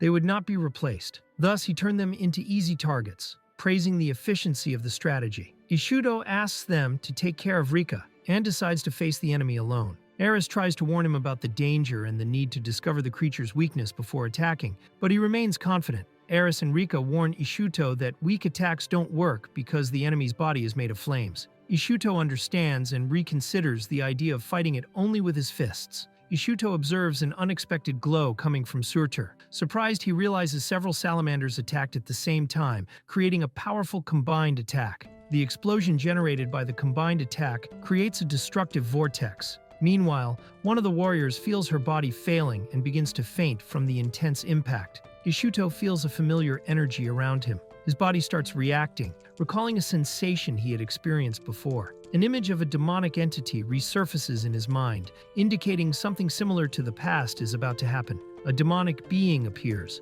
taunting the heroes and declaring itself the strongest creature in the world. Ishuto remembers the flash he saw before and recognizes the same terrifying power. Even he, confident as he is, admits that this presence made him tremble with fear. The demonic creature reveals a swarm of floating eyes, causing disgust. Observing this, Ishuto and the group realize the use of forbidden art. The demon mocks them, calling them more wicked than himself, and laughs seeing that they were forced to resort to such magic to try to defeat him. The demon, even in defeat, admits the enemy's strength and calls him a formidable opponent. Despite not wanting to accept defeat, he acknowledges there's nothing more he can do. He admits being completely and totally defeated while being swallowed by darkness. The demon feels the void and cold of death as it is engulfed by shadows. He wonders if that was what led him to death. At that moment, Ishuto watches surprised, not fully understanding what happened. Ishuto, lying down, recalls his past. He was ready to die, fought with all he had against a superior enemy. Even using forbidden art and his supreme form, he ended up defeated and sent to another world. He faces this irony while trying to understand his current situation. Ishuto realizes his transformation into the supreme form did not stop. His brain blocked memories to protect him. He understands he was not reborn as a common human. His current appearance is already his supreme form. Ishuto, now conscious, perceives the truth. He was not reincarnated, but merely transferred to another world, keeping his original form and power. Ishuto wakes up and sees Gelda, who suggests removing the barrier and retreating for now. Worried, Ishuto asks how everyone is. Ishuto sees that Aerys and the others are injured and need urgent care. He realizes Aerys protected them from the attack, even if only for a second, enough for him to lose consciousness. Ishuto praises Lance and says there is no need for transport since his memories returned, and he can now communicate with magic. Gelda and the others are surprised to see Ishuto can use telepathy. He decides to handle the situation alone. Ishuto instructs Gelda to focus her magic on maintaining the barrier. While creatures crawl free, he looks at them with disdain and orders them to disappear. Gelda watches silently. Ishuto easily eliminates several salamanders. He faces the main enemy and provokes him, saying it doesn't matter who or what he is, calling him arrogant. Gelda watches surprised by Ishuto's feat. Ishuto, revealing himself as the demon lord Ashley Ishvald, decides to fight seriously. He advances confidently against the enemy, finding it funny that he believed he had limited himself by becoming human. While advancing, he dodges attacks with agility. While the allies are injured and unconscious, Ishuto prepares excitedly to face the flame giant again, challenging him confidently. Gelda watches surprised by his determination. Ishuto charges full force and lands a powerful blow on the flame giant, making him stagger. Rika watches surprised, recognizing a specific rock in the attack. Rika realizes the flame giant's weakness is the magical stone in its body. Ishuto, already focused on it, attacks full force, hitting the weak spot and cracking the stone. Ishuto delivers a direct strike and destroys the flame giant's magical stone. Rika, watching determinedly, feels challenged and indignant toward the summoned beast that underestimated her. 3 days after Surtur's attack, the city undergoes reconstruction. While the residents work and organize, a foxwoman analyzes reports and notices everything is progressing well. Relieved, she comments that things are stabilizing. In a joking tone, she suggests someone else could also help a bit with the work. Gelda enters the room and receives questions about Lady Aerys and the other's condition. She reports that, thanks to healing magic, there are no problems but recommended additional rest. Asked about Lance, who was seriously injured, Gelda explains her recovery went well, and the armor protected Lance from major damage, allowing her to live a normal life. The foxwoman comments she was glad to hear about the recovery, but remembers Lance's legendary equipment was destroyed. Gelda believes the capital's craftsmen will be able to restore it without charging an exorbitant fee. Then, the foxwoman questions if Gelda feels guilty for putting Lady Aerys in danger. Gelda admits she does. Gelda expresses doubts about whether her strategy was the best, but the foxwoman reassures her, saying that in an emergency, her reaction was excellent. She emphasizes that in the end, they managed to resolve everything without sacrificing anyone, and that Gelda can consider she made the best decision. Gelda listens silently, thoughtful. Gelda, uncomfortable with the comforting words, reacts irritated. The foxwoman then changes the subject and talks about the adventurer Ishut, mentioning a prophecy linking him to the great king of evil and terror, supposedly responsible for Surtur's attack. For now, all they can do is hope Ishut doesn't become that prophesied threat. On the streets, people celebrate and revere Ishut as a hero, showing gratitude and admiration. Meanwhile, isolated in his room, Ishut feels depressed, overwhelmed by the recognition and expectations now placed upon him. Ishut isolates himself, irritated at being treated like a hero. Rika visits him, entering timidly. Ishut finds it strange to see her there and asks how she is. Rika explains she used reward money to pay for treatment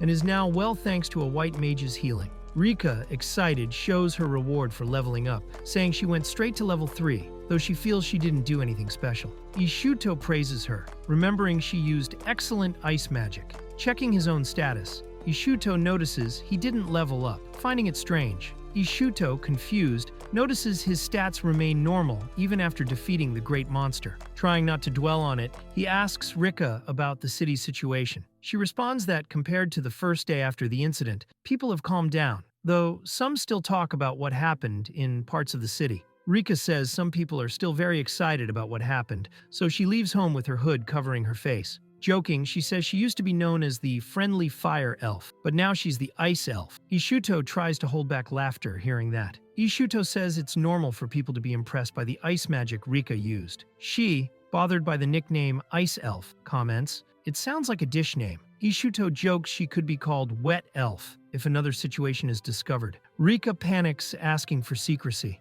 Ishut laughs and asks if she wanted something from him. Rika, embarrassed, starts to explain. Suddenly, Rika kneels and apologizes to Ishut, revealing she had been monitoring him all this time by order of Chief Verdelaine. She says she accepted the mission for a large sum of money and even sent reports, including the day after the mushroom harvest. Ishut, surprised but calm, comments that sounds like something that chief would do. Rika, confused, asks if Ishut isn't angry. He says he understands since she had no money. Ishut explains he's used to being monitored and prefers no secrets between them. Rika says she refused to continue the mission and didn't want to hide anything. Ishut accepts her honesty and declares the matter closed, surprising Rika. Rika, emotional, hugs Ishut and says she can't accept his forgiveness so easily. She insists he punish her somehow, asking him to do it for her. Ishut, surprised and unsettled, tries to back off while she insists, willing to accept any punishment to redeem herself. While Rika insists, crying for punishment,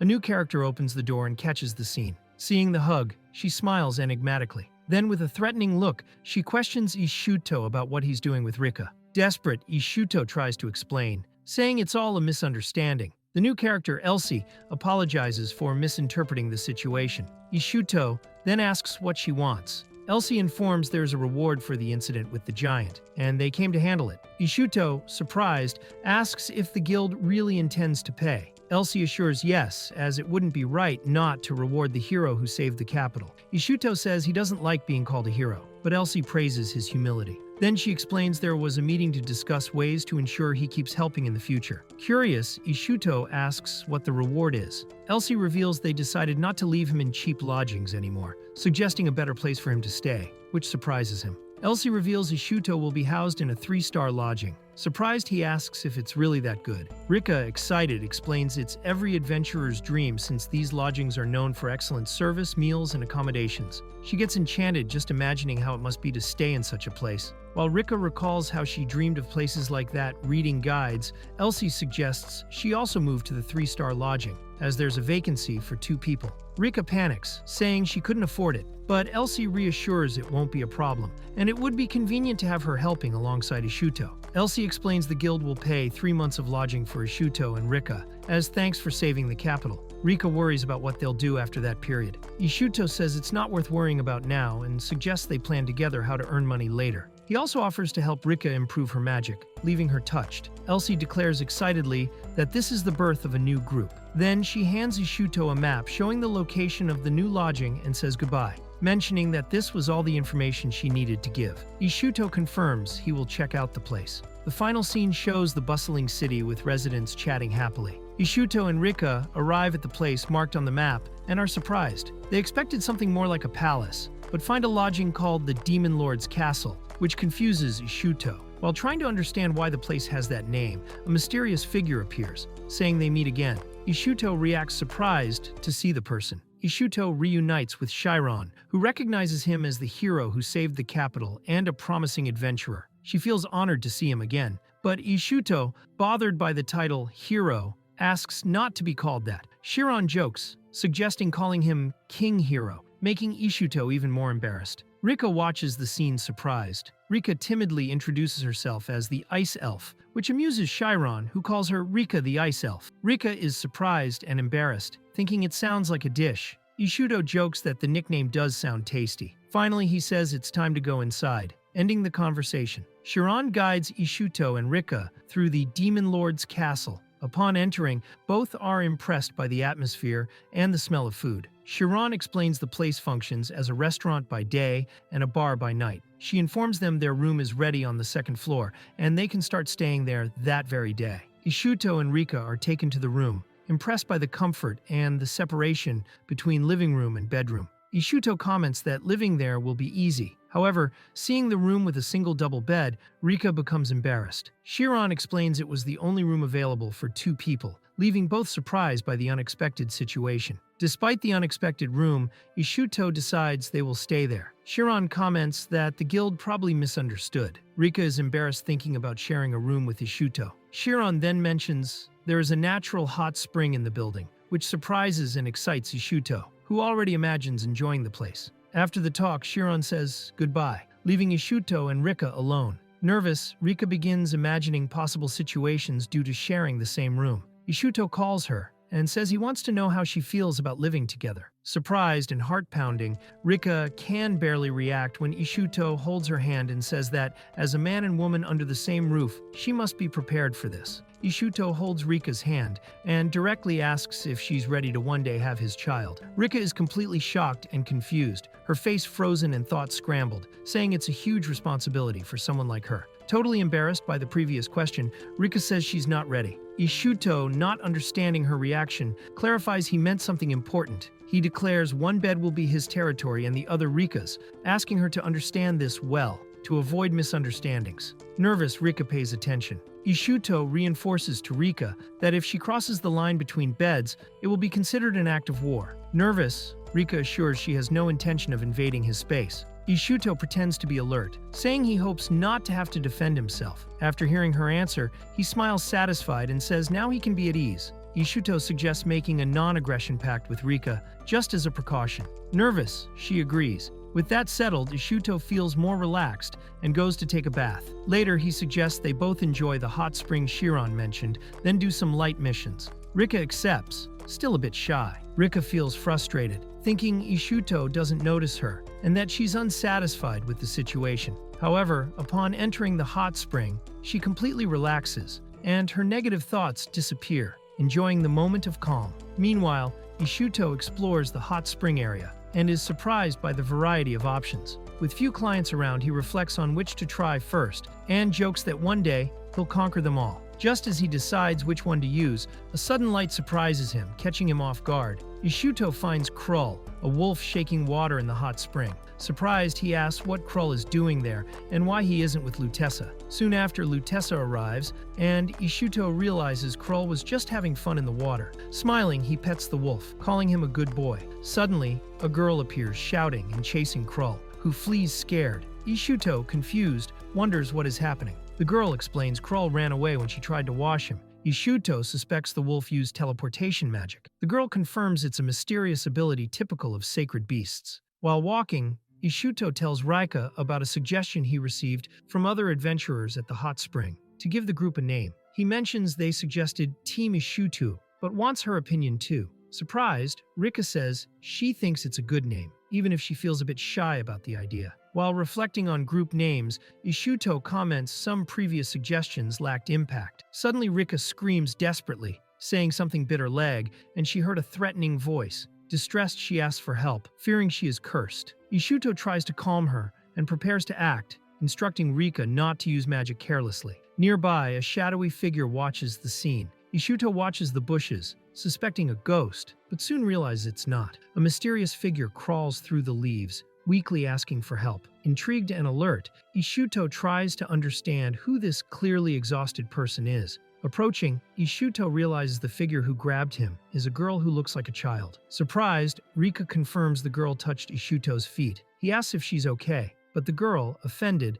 suddenly stands and shouts that she's not a child but a full adventurer, surprising everyone. The girl begins staggering, visibly dizzy and weak. Rika and Ishuto worry and consider taking her to a doctor in the capital. When Ishuto asks if she has stomach pain, the girl, struggling, reveals she's starving. Relieved to see the problem isn't serious, Ishuto prepares to help. The group takes the girl to the guild dining hall in the capital. There, she devours food enthusiastically, saying it's been a long time since she ate so well. Rika encourages her to eat as much as she wants. Meanwhile, Ishuto watches how much she's eaten and asks if she has money to pay. Concerned, the girl finally introduces herself as Mirabuka Stelvio and admits she has no money. Ishuto accepts he'll have to pay for the meal. She says she's 14 years old and came from the port city of Verona. Ishuto decides to call her Mirabu, but she asks not to use nicknames as they bring bad memories. Then Ishuto asks why she was almost fainting earlier, making her uncomfortable to answer. Mirabuka explains she was on a delivery mission when she encountered monsters and failed the task. Curious, Ishuto asks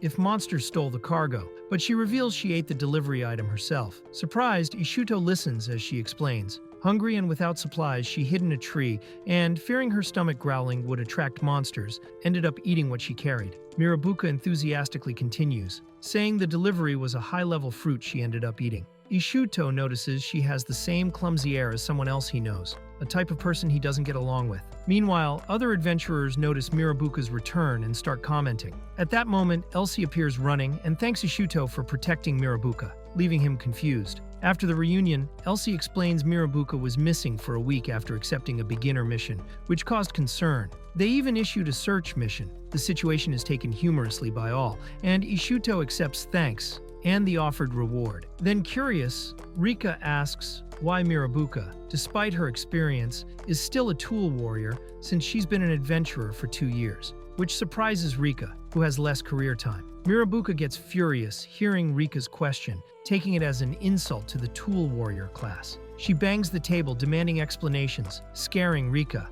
Then, she pressures Rika, asking if she also sees the profession as a mere stepping stone to becoming a mage. Upon learning Rika is a black mage, Mirabuka gets even angrier, recalling that Rika was also a tool warrior early in her career, like every novice adventurer. Ishuto interrupts Mirabuka's fury by offering food to calm her. She quickly forgets anger and starts eating happily. Ishuto then asks why she feels such resentment. Mirabuka explains tool warriors are constantly underestimated and despised despite providing essential support to many adventurers. She reveals her family has been tool warriors for generations, which makes her proud of the profession. Ishuto agrees she has reason to feel that way. While Ishuto reflects on prejudice against tool warriors, he recalls the Adventurer Academy considered the profession low level. He begins to question if he also underestimated it. At that moment, determined Mirabuka interrupts and declares her big goal. to make the capital recognize the importance of tool warriors and one day become the strongest tool warrior in the world. Mirabuka continues enthusiastically about her family and her fame as the Pearl of the Alicia Sea, but is soon interrupted by the attendant reminding her not to disturb other customers. Irritated, she tries to justify being treated as a fool for being a tool warrior, but Ishut coldly replies that the problem was her behavior, and that she herself devalues her class with such attitudes. Mirabuka is speechless at the direct response. Still irritated by Ishuto's logical reply, Mirabuka complains it makes her even angrier. Ishuto laughs and asks if she's mad at herself. She denies, saying she's angry at him and accuses him of never getting a girlfriend if he keeps treating women like that. Ishuto retorts, saying she's not a woman but a little girl, which frustrates Mirabuka further. Meanwhile, Rika and Ishuto talk about the already resolved room situation, and Mirabuka tries to calm down eating while feeling guilty for the commotion. Mirabuka is surprised to learn Ishuto is the one who defeated the fire giant. Before, she had judged him as a poor beginner. Elsie explains Ishuto got an upgrade in lodging as a reward. Mirabuka, confused, comments Ishuto and Rika are both offensive adventurers, one using physical attacks and the other magic, and questions the team's balance. She concludes they need a tool warrior to balance the group, suggesting her own usefulness. Mirabuka tries to convince Ishuto and Rika that a tool warrior is as important as a white mage since they also provide support. Rika is easily impressed by her arguments, which Ishuto notices. However, Ishuto is direct, saying they are fine as just the two and don't intend to expand the group. He politely refuses and asks Mirabuka to find another team. The girl looks visibly upset by the rejection. Unable to handle the rejection, Mirabuka starts crying loudly. She vents that no group accepts her and she is always alone. She complains that tool warriors are underestimated and that without a group, she can't get decent missions. Desperate, she fears losing even the right to be an adventurer. Ishuto watches, surprised by her sudden reaction. Mirabuka continues lamenting that she might have to return to Verona and give up her dream in the capital. Ishuto, skeptical, doesn't fully believe her tears and recalls what she proudly said before. Meanwhile, Rika feels touched by Mirabuka's words, remembering her own situation before meeting Ishuto. She looks visibly upset, and Ishuto notices, concerned about her reaction. Rika surprises everyone by firmly asking Ishuto to accept Mira in the group, saying she doesn't see her as a stranger. Ishuto reflects a bit, but remembers Rika still has problems with friendly fire and might accidentally hurt Mira with her magic. Rika, a little embarrassed, promises to try harder. Ishuto considers and says they'll see how things go. Ishuto decides to accept Mira in the group, considering her will and the spirit she showed. Mira is emotional and very grateful, saying it's the first time she's been able to join a group. She throws herself into Rika's arms, thanking with tears in her eyes. Ishuto calmly watches the scene. Rika takes Mira to bathe in the Demon Lord's castle at Ishuto's request, who comments she shouldn't remain dirty. Ishuto explains the situation to Elsie, who understands what happened. He also says he will talk to Chiron about the group's new development. Elsie reveals she didn't really want Mira in the group, but gave in out of concern for a possible accident. She says she found it strange to see Rika trying so hard. Then she mentions someone responsible for Mira said, "I give up on her," suggesting something recently happened, which makes Ishuto curious. Elsie explains those responsible for Mira's supervision always recommended she change profession, but she's stubborn and insists on being a tool warrior. Ishuto understands the situation, especially knowing she's had 3 different assistants, all frustrated by her resistance. He comments such conflicts are common when starting to explore the world. Ishuto says there is no absolute right or wrong in the world. Everyone believes they are right in their own way. Elsie says he sounds like an adult sometimes, and Ishuto almost reveals he was a king but holds back. Then Elsie confirms there is indeed a possibility Mira might lose the right to be an adventurer, as she feared. Elsie decides to be the new person responsible for Mira from now on, ensuring she continues as an adventurer. Ishuto thanks her, and realizes he's surrounded by problematic people. First Rika, now Mira. He jokes about it while Elsie laughs at the situation. Ishuto comments, Elsie is the most problematic of all. Surprised, she admits that motivates her to support him with everything she has. They shake hands in agreement, and Ishuto says he hopes to count on her. Then he proposes discussing compensation for the loss from the order Mira missed, shifting the tone to serious. After bathing, Mira notices Ishuto and Rika share the same room. Surprised, she hesitates to ask about it. Ishuto answers directly, saying there was a misunderstanding about separate rooms. Embarrassed, Rika tries to explain, but Mira provocatively comments about not wanting to disturb the love nest, making Rika even more nervous and agitated, vehemently denying any such relationship. Very nervous, Rika tries to explain she and Ishuto have no romantic relationship despite living together. Mira teases that it's hard to believe a man and woman alone in the same room. Desperate, Rika says they're like family, and Ishuto calmly confirms it was just a practical decision forming the group. Finally, Ishuto says Mira can also feel at home there, ending the topic. Ishuto informs they will start accepting missions the next day, the first time the group will have 3 members. Besides serving as a test to evaluate Mira's combat style, it will also be good practice for Rika's magic. Both agree excitedly. Later, Ishuto says they will buy equipment for Mira in the morning. Rika suggests a secondhand shop she knows, saying that although it's in a back alley, it offers the best prices and products. Mira gets excited about the idea. The group arrives at the shop recommended by Rika, called Silver Piglet, a secondhand store. She enthusiastically introduces it, saying it's a great option. Ishuto notes the shop is cheap and attentive to details. Upon entering, they notice the place is crowded, making movement difficult. Still, they proceed with their plan to buy equipment for Mira. After seeing Mirabu's performance, Ishuto recognizes the value of a tool warrior. However, he questions why she stayed at level 1 for the past 2 years despite her skills. Faced with the question, Mirabu becomes shy and hesitates to answer. Mirabu explains she didn't level up earlier due to lack of money, not even to buy grenades. Proudly, she reveals her throwing skill is max level, allowing her to throw any item, including legendary weapons. Ishuto is amused by her confident attitude. Ishuto asks Mirabu to control herself, as exaggeration wouldn't help Rika's training. However, the noise from the explosion attracts several monsters. Seeing the new opportunity, Ishuto decides to proceed with the original plan, now facing many enemies. Ishuto organizes the group. Rika must position herself and prepare magic, while Mirabu is allowed to use bombs as needed. Excited by the coordination, Ishuto says they are finally starting to act as a true combat group. With the plan set, Ishuto commands the attack and rushes ahead with incredible speed. Surprised, Mirabu and Rika are impressed by his agility, not understanding how he moves so fast. Ishuto quickly advances, attracting the monster's attention with agile movements and drawing them toward himself. At the right moment, hidden among plants,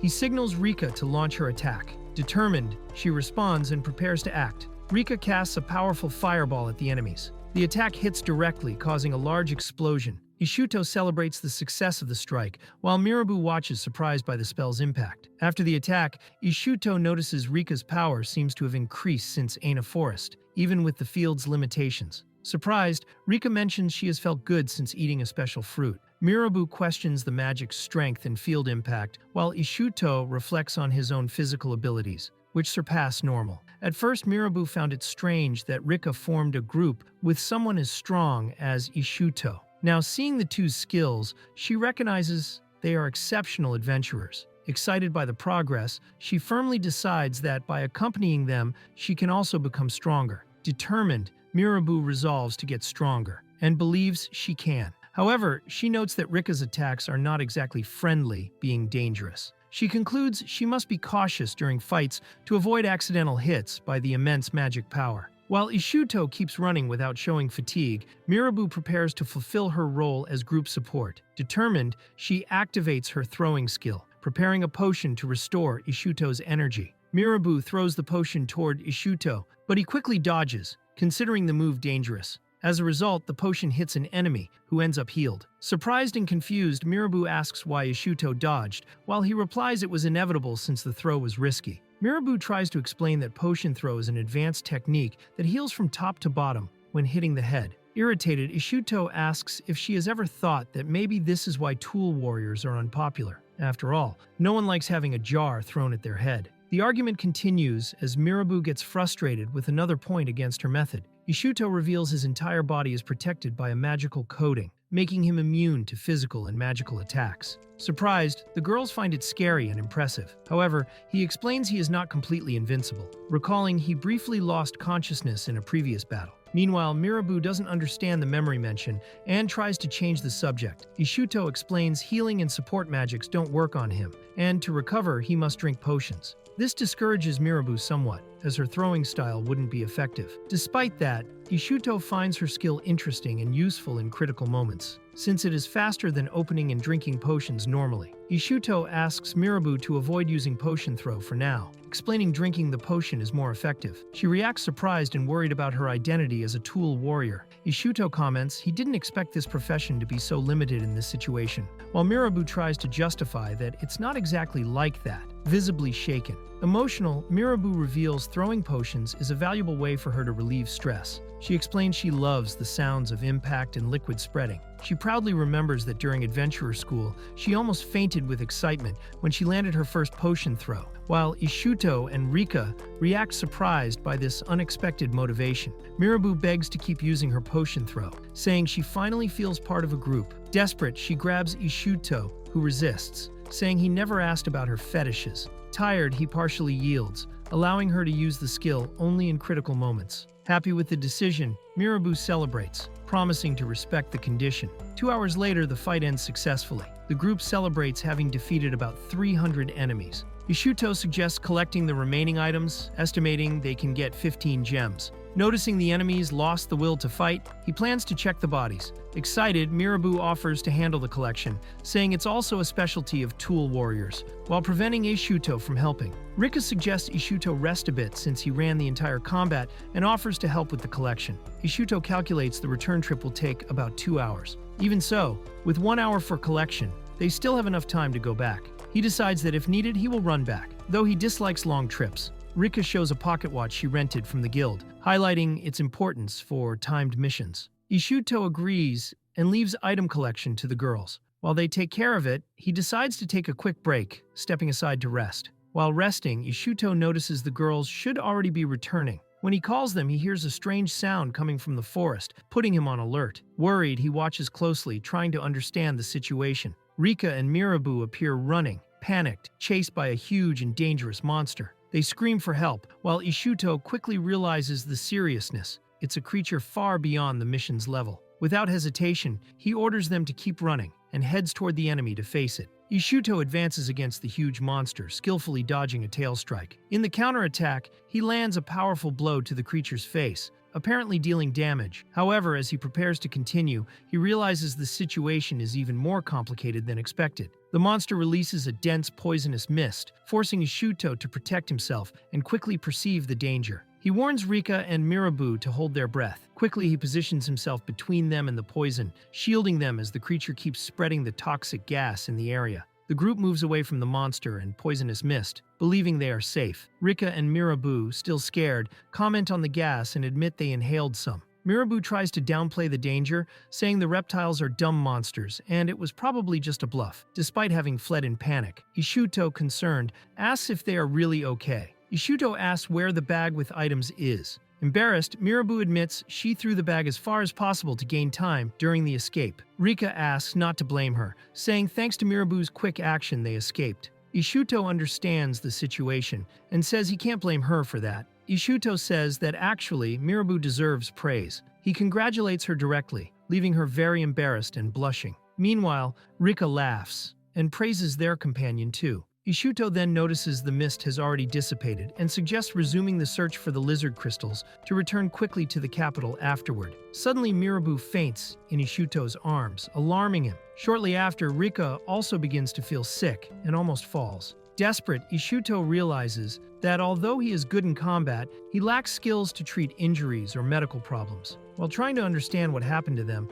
Mirabu and Rika complain of pain, increasing his worry. Weak, Mirabu explains the mist released by the monster was a paralyzing and toxic poison. She had prepared potions to counter the effects, but was forced to throw away her bag to buy time when the monster crushed her. Ishuto panics upon realizing the potions were in the bag. Meanwhile, Rika can no longer resist the poison's effects. Feeling guilty, Mirabu calls herself a failure as a tool warrior. Ishuto understands there's not much time left and wonders if there is anything he can do to save them. Ishuto holds Mirabu, who, weakened, asks him to lift her skirt. Confused, he hesitates, thinking she is joking, but Mirabu, struggling to breathe, insists she is serious. When he lifts the skirt, Ishuto is surprised to find potions hidden attached to a belt. Quickly, he prepares to use them, understanding this could be the only chance to save her. Ishut finds only one dose of antidote and faces a dilemma. Thinking that if he can at least stop the poison, he might save both. Mirabu tries to reassure him with a smile, even weak, saying there is nothing to be done about the paralysis.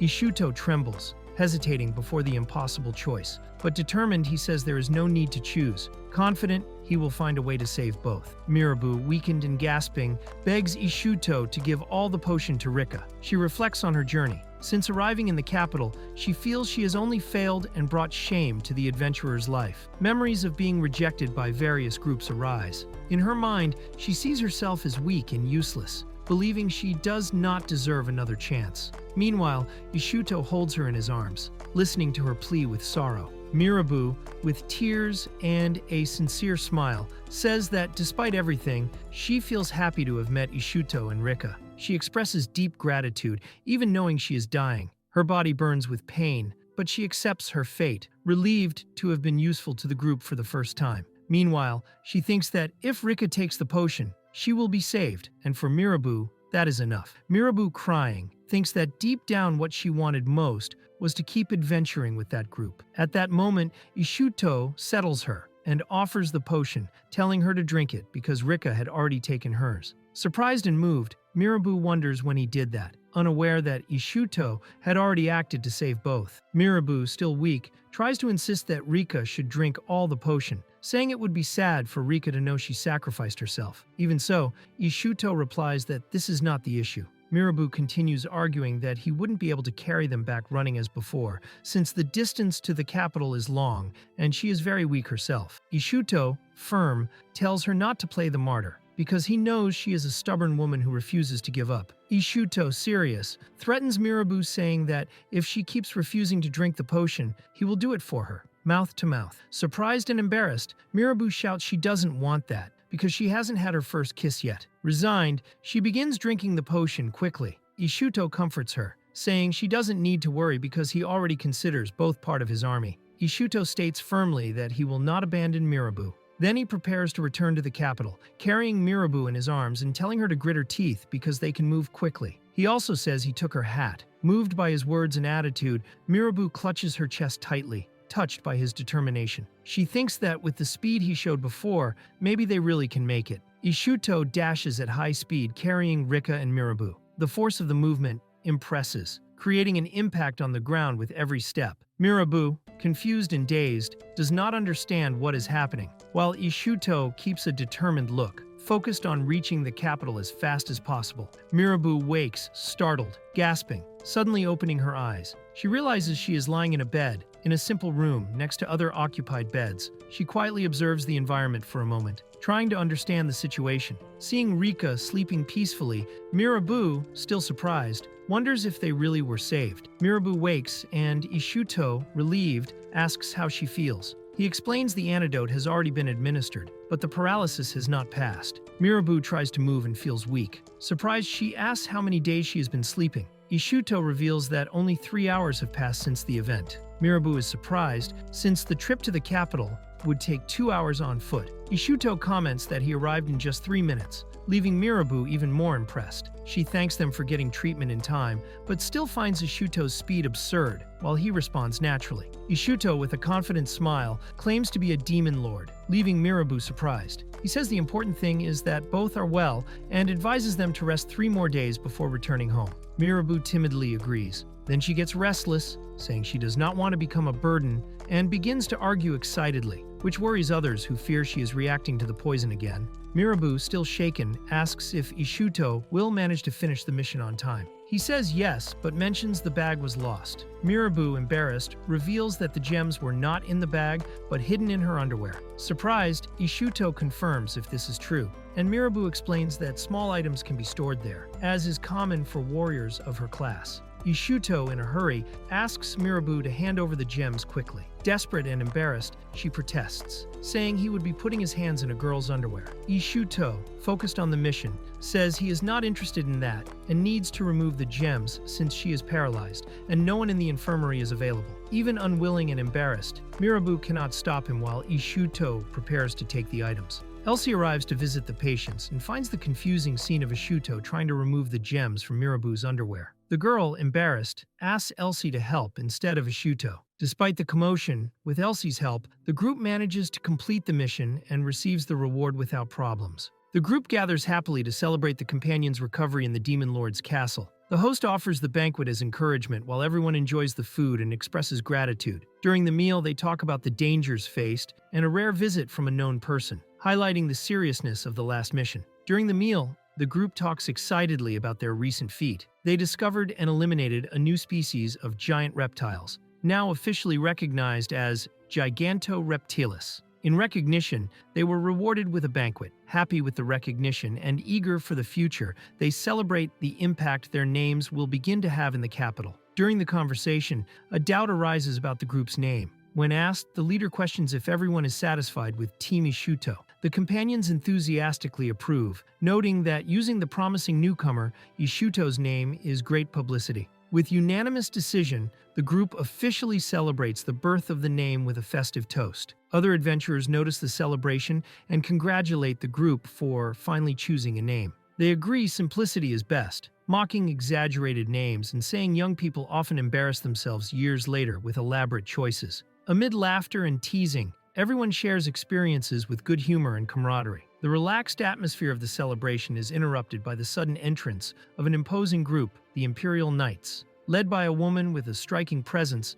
they demand to know if the summoner warrior Merida is present. Tension spreads, and everyone recognizes the seriousness when they realize she is a level 10 adventurer, highly respected and feared. Merida presents herself before the Imperial Knights, surprising them with her modest appearance for someone of high rank. With a steady gaze, she questions the reason for the visit. The commander, with a stern expression, states she should already know. It concerns the incident involving the giant attacks. The tension rises, making clear that something serious is about to be revealed. The Imperial Knight confronts Merida with a serious accusation. Did she summon the giant searcher and release it in the capital's urban area? Merida immediately denies, visibly shaken, claiming the rumors are causing her trouble. Despite reluctance to believe that an adventurer of her level would do such a thing, the Knights reveal there is a witness report, which requires a formal investigation. The atmosphere grows heavy with distrust and gravity. The Knights confront Merida with an even more serious accusation. The day before the attack, she was overheard in a tavern in the red light district, saying she would burn the capital. Witnesses confirmed the event, including staff and customers. Pressured and desperate, Merida apologizes, claiming she was drunk and speaking without thinking. Still, the Knights demand explanations due to the seriousness of the words spoken. Merida, in tears, admits to having said threatening words, but insists it was only an impulsive outburst after a romantic disappointment. She begs for trust, explaining she still doesn't master the summoner warrior class and is far from the level needed to summon an entity like Searcher. Even so, suspicion lingers as tension continues to grow. Despite Merida's explanations, the commander insists she might be hiding her true abilities given the giant Searcher's strength. Ignoring her protests, he orders her arrest so details can be investigated at the Imperial Knights headquarters. Merida tries to resist, claiming it is all unjust, but is taken by force, leaving an atmosphere of tension and revolt. While Merida is taken away by the Knights, the hall splits. Some doubt her guilt, others are confused by the rumors. Ishuto watches silently, convinced she could not have done that. Although he has no direct connection to her, he recognizes the Imperial Knight's attitude as authoritarian. Realizing the attack happened exactly one day after her words in the tavern, Ishuto decides to investigate on his own, intrigued by the coincidence. Ishuto intervenes, drawing the Imperial Knight's attention. He states he heard the whole discussion and questions the logic behind the accusation. To him, a simple impulsive statement said in a tavern is not enough evidence to treat Merida as guilty. Showing empathy and sense of justice, Ishuto offers to help her, warning that insisting on this course may only protect the true culprit. The Knights, annoyed by Ishuto's intervention, question his identity and authority to criticize the Imperial Guard. Ironically, he introduces himself as a simple adventurer and reveals his level is 0, surprising everyone. Despite this, he maintains a firm and confident stance, showing his emblem as proof, making clear that his opinion is based not on status, but on reason and justice. The Knights react with disbelief to Ishuto's claim of being level 0 since the official adventurer system starts at level 1. Calmly, Ishuto says he is an exception and suggests they check with the guild for more information. Soon the truth comes out. He is the newcomer who faced the giant attack with his own hands. The revelation shocks everyone, including the officers, who realize too late who they were dealing with. When one of the knights identifies him as Ishvalt Ashley, the famous newcomer, Ishuto reacts with disdain. However, the revelation that he supposedly defeated the flaming giant Surtir causes general incredulity. The knights openly laugh at the idea, mocking Ishuto's fragile appearance and treating the claim as an absurd joke. Ishuto, indifferent to the laughter, just sighs, already used to being underestimated. With a confident gesture, Ishuto activates a powerful magic symbol, emitting an intense glow that silences the room. The knights, once mocking, freeze before the display of power. With a cold and firm look, he declares, "The weaker the dog, the louder it barks," humiliating those who doubted him. The atmosphere changes. Now everyone realizes they are not facing an ordinary adventurer. Ishuto, with an impressive movement, conjures a technique that causes hallucinations in the Imperial Knights, making them believe they are being attacked by swarms of insects. Panic spreads among them. Screams, stumbles, and confusion fill the room. Meanwhile, he calmly watches, sword in hand, declaring firmly that he is ready to act. The table has completely turned, leaving everyone shocked by his unexpected power. In a masterstroke, Ishuto orders everyone to look at him. At the same moment, the knights see before them the figure they most respect, for some, even the royal majesty. Confused and stunned, they cannot distinguish illusion from reality. Calmly, Ishuto reveals that he cast a spell projecting the image of the person most admired by the observer, a brilliant act of magical manipulation that completely disarms his opponents without violence. Under the illusion's effect, the Imperial Knights see Ishuto as the very king of Lahar. Fully convinced, they kneel and swear loyalty, ready to obey any order. Ishuto, maintaining the act masterfully, praises the soldier's posture, and with a haughty gesture,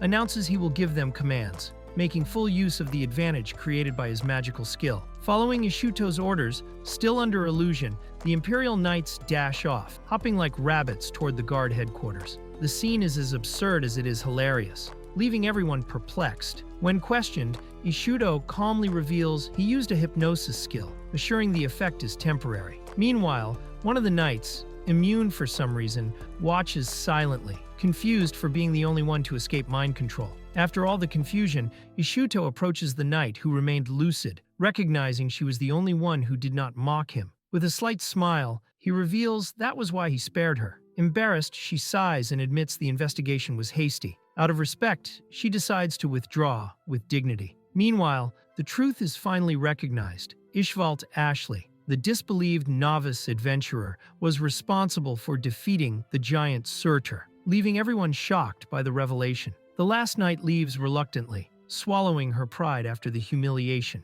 Ishuto bids her farewell with irony and firmness, telling her to go after her companions. The hall remains silent, all still processing what they witnessed. Soon the atmosphere relaxes, and one of those present comments with relief. Ishuto, for his part, casually laments having used his skills, compared to a demon lord's, for something so trivial. The tension dissipates, replaced by a mix of relief, respect, and a touch of humor. After the confrontation, Ishuto is surrounded and acclaimed by everyone nearby. The crowd congratulates him enthusiastically, curious about his powers and impressed by his boldness. It is the first time they witness an adventurer challenging Imperial Knights with such ease. While all celebrate, Ishuto notices a group of experienced adventurers who stayed silent throughout the commotion. This makes him reflect on the true reach of the Imperial Knights' influence and how even the strong hesitate to act. Marita approaches Ishuto, still confused by everything that happened, but deeply grateful. She thanks him for saving her, recognizing that without him she would have been taken unjustly. Ishuto, modest, says he was only curious. He tries to reassure her,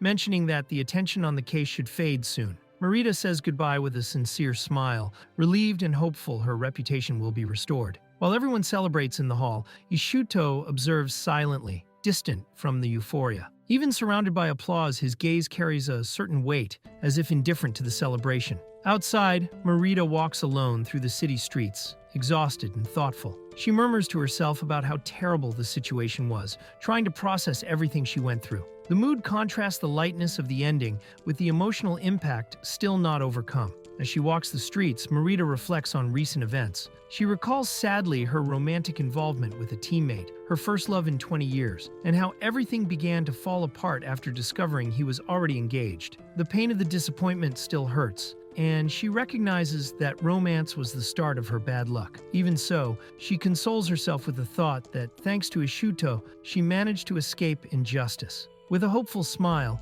Marita brightens, imagining that maybe her luck is changing. After all, today she was saved, and that is already a beginning. As Marita moves away through the silent streets, immersed in her thoughts, an unexpected voice calls her. She turns, surprised, and finds a mysterious figure, a young woman with a distinct appearance standing before her. In a direct tone, the stranger asks to talk, interrupting the calm moment. The mood changes suddenly, and the quiet night gives way to a feeling that something important is about to happen. The mysterious girl introduces herself as Darsha, accompanied by a strange plush toy with an eye patch called Asmodeus, whom she calls Precious Family. Marita, surprised, thinks to herself that Darsha looks like a living doll and is strange about the mascot, which resembles a sheep but very round. The shock increases when the creature speaks directly to her, leaving her in panic. The encounter, already unusual, becomes even more enigmatic with this unexpected revelation. The atmosphere changes drastically when Darsha comments, in an ambiguous tone, that she did not mean to scare Marita. The scene,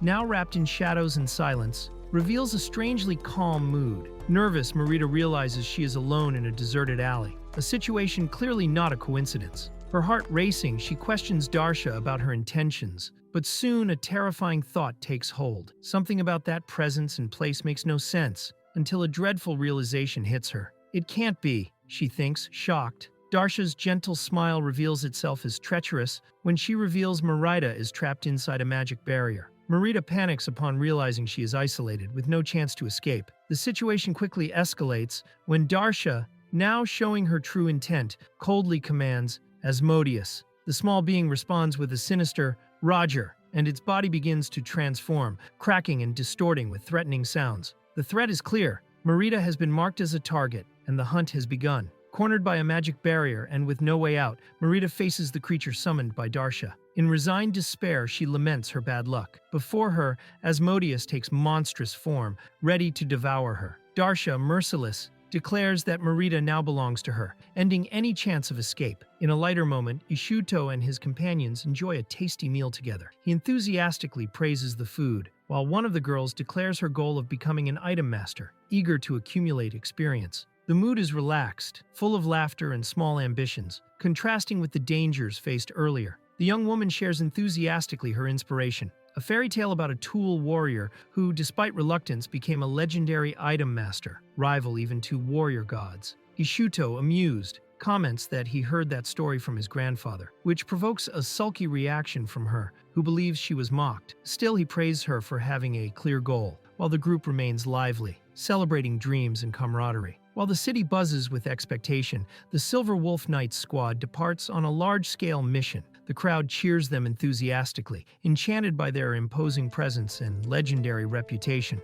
Among the highlights, the beautiful and determined Aerys receives praise and admiring looks, recognized both for her strength and appearance. The atmosphere is one of reverence and admiration before true heroes. The crowd stirs as the renowned adventurers led by Aerys pass fully equipped, ready for any threat. The girls are amazed by the hero's presence, while Ishut, surrounded, tries to keep balance amid the pushing. One companion even asks for a pony to see better, which he refuses, calling her a child. Observing all, Ishut is surprised by the group's readiness level. Even the reconnaissance team seems capable of facing a dragon. As she passes through the crowd, Aerys waves with a slight smile. Ishut, returning the gesture discreetly, draws attention unintentionally. The surrounding audience erupts in chaos, confused and excited, trying to figure out who exactly the wave was for. Some believe she has a boyfriend. Others compete for the attention as if they were the recipients. The simple gesture causes chaos and speculation, a natural effect when a legendary heroine interacts with ordinary people.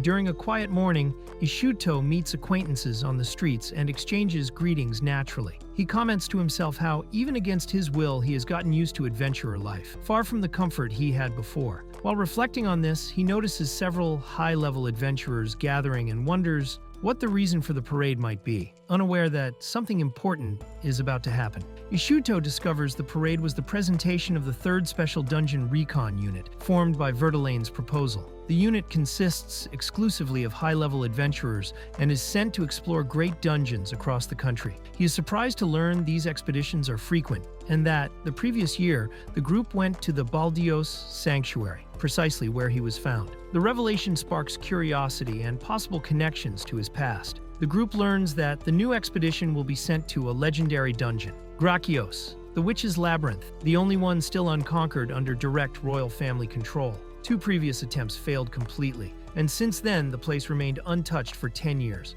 Now a third team was mobilized, apparently by the director's whim. The news sparks curiosity, and the younger members, intrigued, ask for explanations about the mystery surrounding this dangerous labyrinth. Ishut shows a strong desire to explore the dangerous Grakios labyrinth, fascinated by its mysteries and challenges. However, his companion, acting as case officer, firmly forbids his participation, even recognizing his absurd strength. While reflecting on this, he realizes he made a friend late and feels guilty. Thanking and hurrying his goodbye, his gaze is quickly caught by a stunning woman passing by, ending the scene with curiosity and lightness. During the parade, Ishut is surprised to recognize Marita, now with a completely transformed appearance. Without glasses, with a new hairstyle and flawless makeup, she draws attention from all around, who comment on her beauty and don't recognize her immediately. The crowd murmurs, speculating whether the rumors about her involvement in an incident were false. Marita walks confidently, leaving a strong impression on all who watch her. Marita impresses everyone with her elegant and confident appearance, so different from the disheveled image of the previous night. Ishut and others notice the change and are surprised by the contrast, questioning if it is really the same person. Despite doubt, there is no denying the impact she makes as she passes, leaving everyone amazed at her transformation. During the parade, an elegant figure approaches Ishut. To everyone's surprise, it is Marita, completely transformed. With a seductive look and a striking presence, she addresses him directly, calling him "my one and true demon lord." Ishut reacts surprised by the unexpected declaration, leaving in the air a mystery that promises to change everything. While the crowd celebrates, Ishut watches attentively the woman who introduced herself as Marita. He notes subtle differences: the voice, the use of telepathy, and the strange creature on her shoulder. With these clues, a premonition unsettles him. Something is wrong. The word Demon Lord echoes in his mind, increasing his distrust. A new challenge arises before the adventurers. Grakios, the Witch's Labyrinth. Known for its enigmatic nature, the place is full of puzzles created personally by a witch. Its interior holds dangerous secrets, making it one of the most mysterious dungeons ever found. The group advances through the labyrinth's depths and reaches the 4th stratum after 9 days of exploration. With only 2 hours left before the time limit, they realize they will not go further. The dungeon's constant reconstruction every 9 days makes previous maps useless, further complicating the mission. Despite fatigue and a feeling of uselessness before the imminent structural change of the labyrinth, the team recognizes that reaching the 4th stratum is an unprecedented achievement. Aerys highlights the accomplishments. No members were lost, 3 stratum guardians were defeated, and valuable items were obtained. During a moment of relaxation after the difficult journey, one of the adventurers expresses happiness to have fought alongside Aerys, while others react with strangeness or sarcastic comments. The conversation quickly turns into teasing, creating a chaotic and comical atmosphere in the group. While the adventurers celebrate their victories and remember the challenges overcome, Aerys reflects with melancholy on the journey's ephemerality. Despite the accomplishments, the idea that everything will vanish with the labyrinth's change saddens her, fearing no trace of the adventure will remain. Aerys discovers the labyrinth they are in is feared for its automatic reconstruction system. No adventurer trapped during this process has returned alive, which earned it the name Man-Eating Dungeon. Aware of the danger, she decides they must escape before time runs out. While the group debates whether the 4th stratum is the last, one member explains that due to superstitions among witches, it is unlikely the journey ends there. Although tired, Aerys shows enthusiasm at the possibility of more ahead, feeling revitalized by the prospect of continuing exploration. Aerys questions Gelda, a witch, about who could have created the complex and mysterious dungeon that appeared 30 years ago. Gelda admits having suspicions but prefers not to share, as it is all just theories. The conversation reinforces the idea that the creator must be someone extremely powerful, far beyond ordinary witches. The group comments on the dungeon's difficulties, especially the ban on teleport magic, which makes it impossible, even for experienced users like Gelda, to escape. Meanwhile, one adventurer makes a provocative comparison between a known witch and another equally bold figure, relieving the tense mood with humor. The group advances through the dungeon's depths, attentive to traps and magical limitations imposed. Teleportation to the entrance works, but leaving by magical means is impossible. Raising suspicions, it is intentional. All members gather, and with little time left, proceed cautiously. Gelda offers to light the way as they prepare for the mission's final stretch. The group finally reaches the end of the fourth stratum and faces a familiar platform, identical to those marking previous strata's conclusions. As a mysterious energy begins to manifest, everyone prepares attentively. Something is about to appear at the arena's center. From the magical vortex formed above the platform, a colossal creature slowly descends. With imposing scales and a threatening gaze, the fourth stratum's guardian reveals itself. Before its presence, the warrior recognizes the familiar silhouette. There is no doubt it is a legendary enemy she never imagined facing there. The fourth stratum's guardian reveals itself. The immense and feared stone dragon, Burgant. Its presence evokes memories of past battles. The frontline warriors recognize the creature, the same monster they fought before. With weapons in hand and determined eyes, they prepare for the long-awaited rematch. Aerys, with a determined look and weapon in hand, recalls the tough previous battle against the dragon. But now, stronger and more confident, she declares the outcome will be different. Leading the group, she commands the offensive. All move together, ready to face the Guardian without leaving anyone behind. With hope in her eyes and determination in her words, Aerys inspires her companions with the promise that all will return to the royal capital. Led by her courage, the group advances in unison against the dragon, ready to claim victory. 2 days before, Mirabu flies into a rage remembering the exploration group's composition. No tool warriors were included. Outraged, she screams and complains, lamenting that no one values her skills, even after serving the same dish countless times to everyone. Trying to calm Mirabu, the group agrees to accept a new mission in the Ulcus tourist hills, treating it as an opportunity to relax.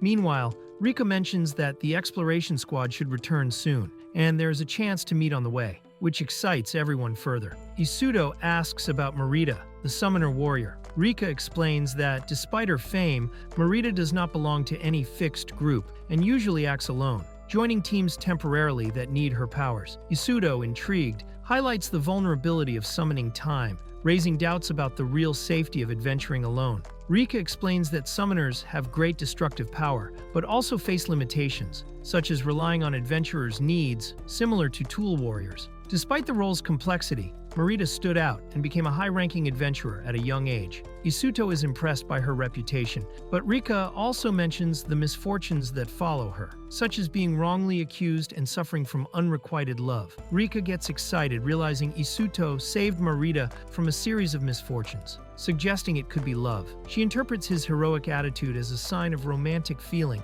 leaving Ishut visibly embarrassed. Trying to end the subject, he tells her to sleep, but Rika continues fantasizing excitedly. Ishut, irritated, thinks that linking everything to love is childish. Ishut silently reflects on the moment he was called Demon King by Marita. He dismisses the possibility of it being linked to romantic feelings, considering the use of telepathy as intentional and suspicious. Observing her file, he decides he needs to confront her directly to discover the truth. After an intense battle, the group manages to defeat the Stratum Guardian. Still breathless, they realize the creature they faced was identical to the one outside the dungeon, both in appearance and power. Despite the victory, a feeling of unease lingers in the air. With the battle over and no casualties, the group celebrates the victory. Many are injured but acknowledge their own growth and strength. Still, Aerys thinks that with Ishut present, fewer would have been hurt. Her words provoke jealousy in Marita, who reacts irritably, accusing her of thinking too much about the boy. Aerys, enchanted by Ishut's skill, can't get him out of her head and praises his fighting style. The witch Gelda notes that meeting Ishut acted as a catalyst for Aerys' growth. Despite the battle's difficulties and many injured, she recognizes Aerys' progress, but admits she still has much to improve. Meanwhile, Marita watches, visibly bothered by so much admiration. While some team members praise Aery for her dedication and effort, even suggesting a verbal tribute, she tries to keep focus on the mission. Despite the lively atmosphere and renewed confidence among the adventurers, Aery reminds everyone time is short and they must move on. The group's morale is high, with optimistic expectations about reaching the fifth stratum. Realizing the dungeon continues beyond the fourth stratum, the group decides to retreat while there is still time. Aerys hands command over to Lance, acknowledging his voice better leads the group. Although they didn't complete the conquest, the mission is considered a success. They reach the unexplored fourth stratum and confirm the existence of a fifth, renewing the team's sense of purpose. The reconnaissance mission in the dungeon ends successfully. The adventurers celebrate the achievement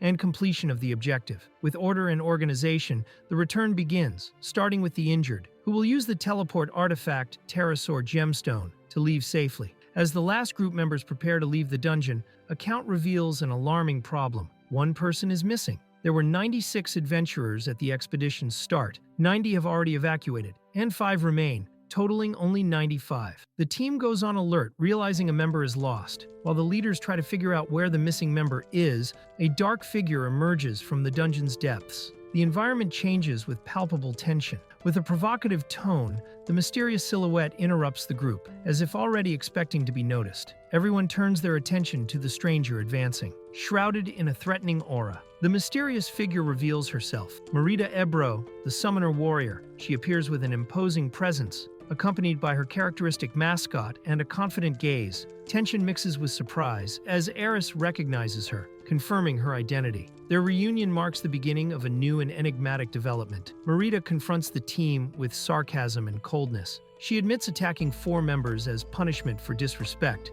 treating the incident as a lesson for crossing the line. Tension rises as Aerys gets indignant, but is stopped by Gelda, who intervenes to avoid a direct confrontation. The atmosphere grows heavy. A conflict is about to erupt. Gelda releases a powerful magic that makes the magical platform on the floor shine intensely, destroying the barrier that held Merida and allowing her free movement. Gelda admits she was careless, recreating the summoned warrior Merida's appearance, which made her hide that she knew her. She apologizes for this. The revelation leaves those present surprised and tense, while something silently approaches.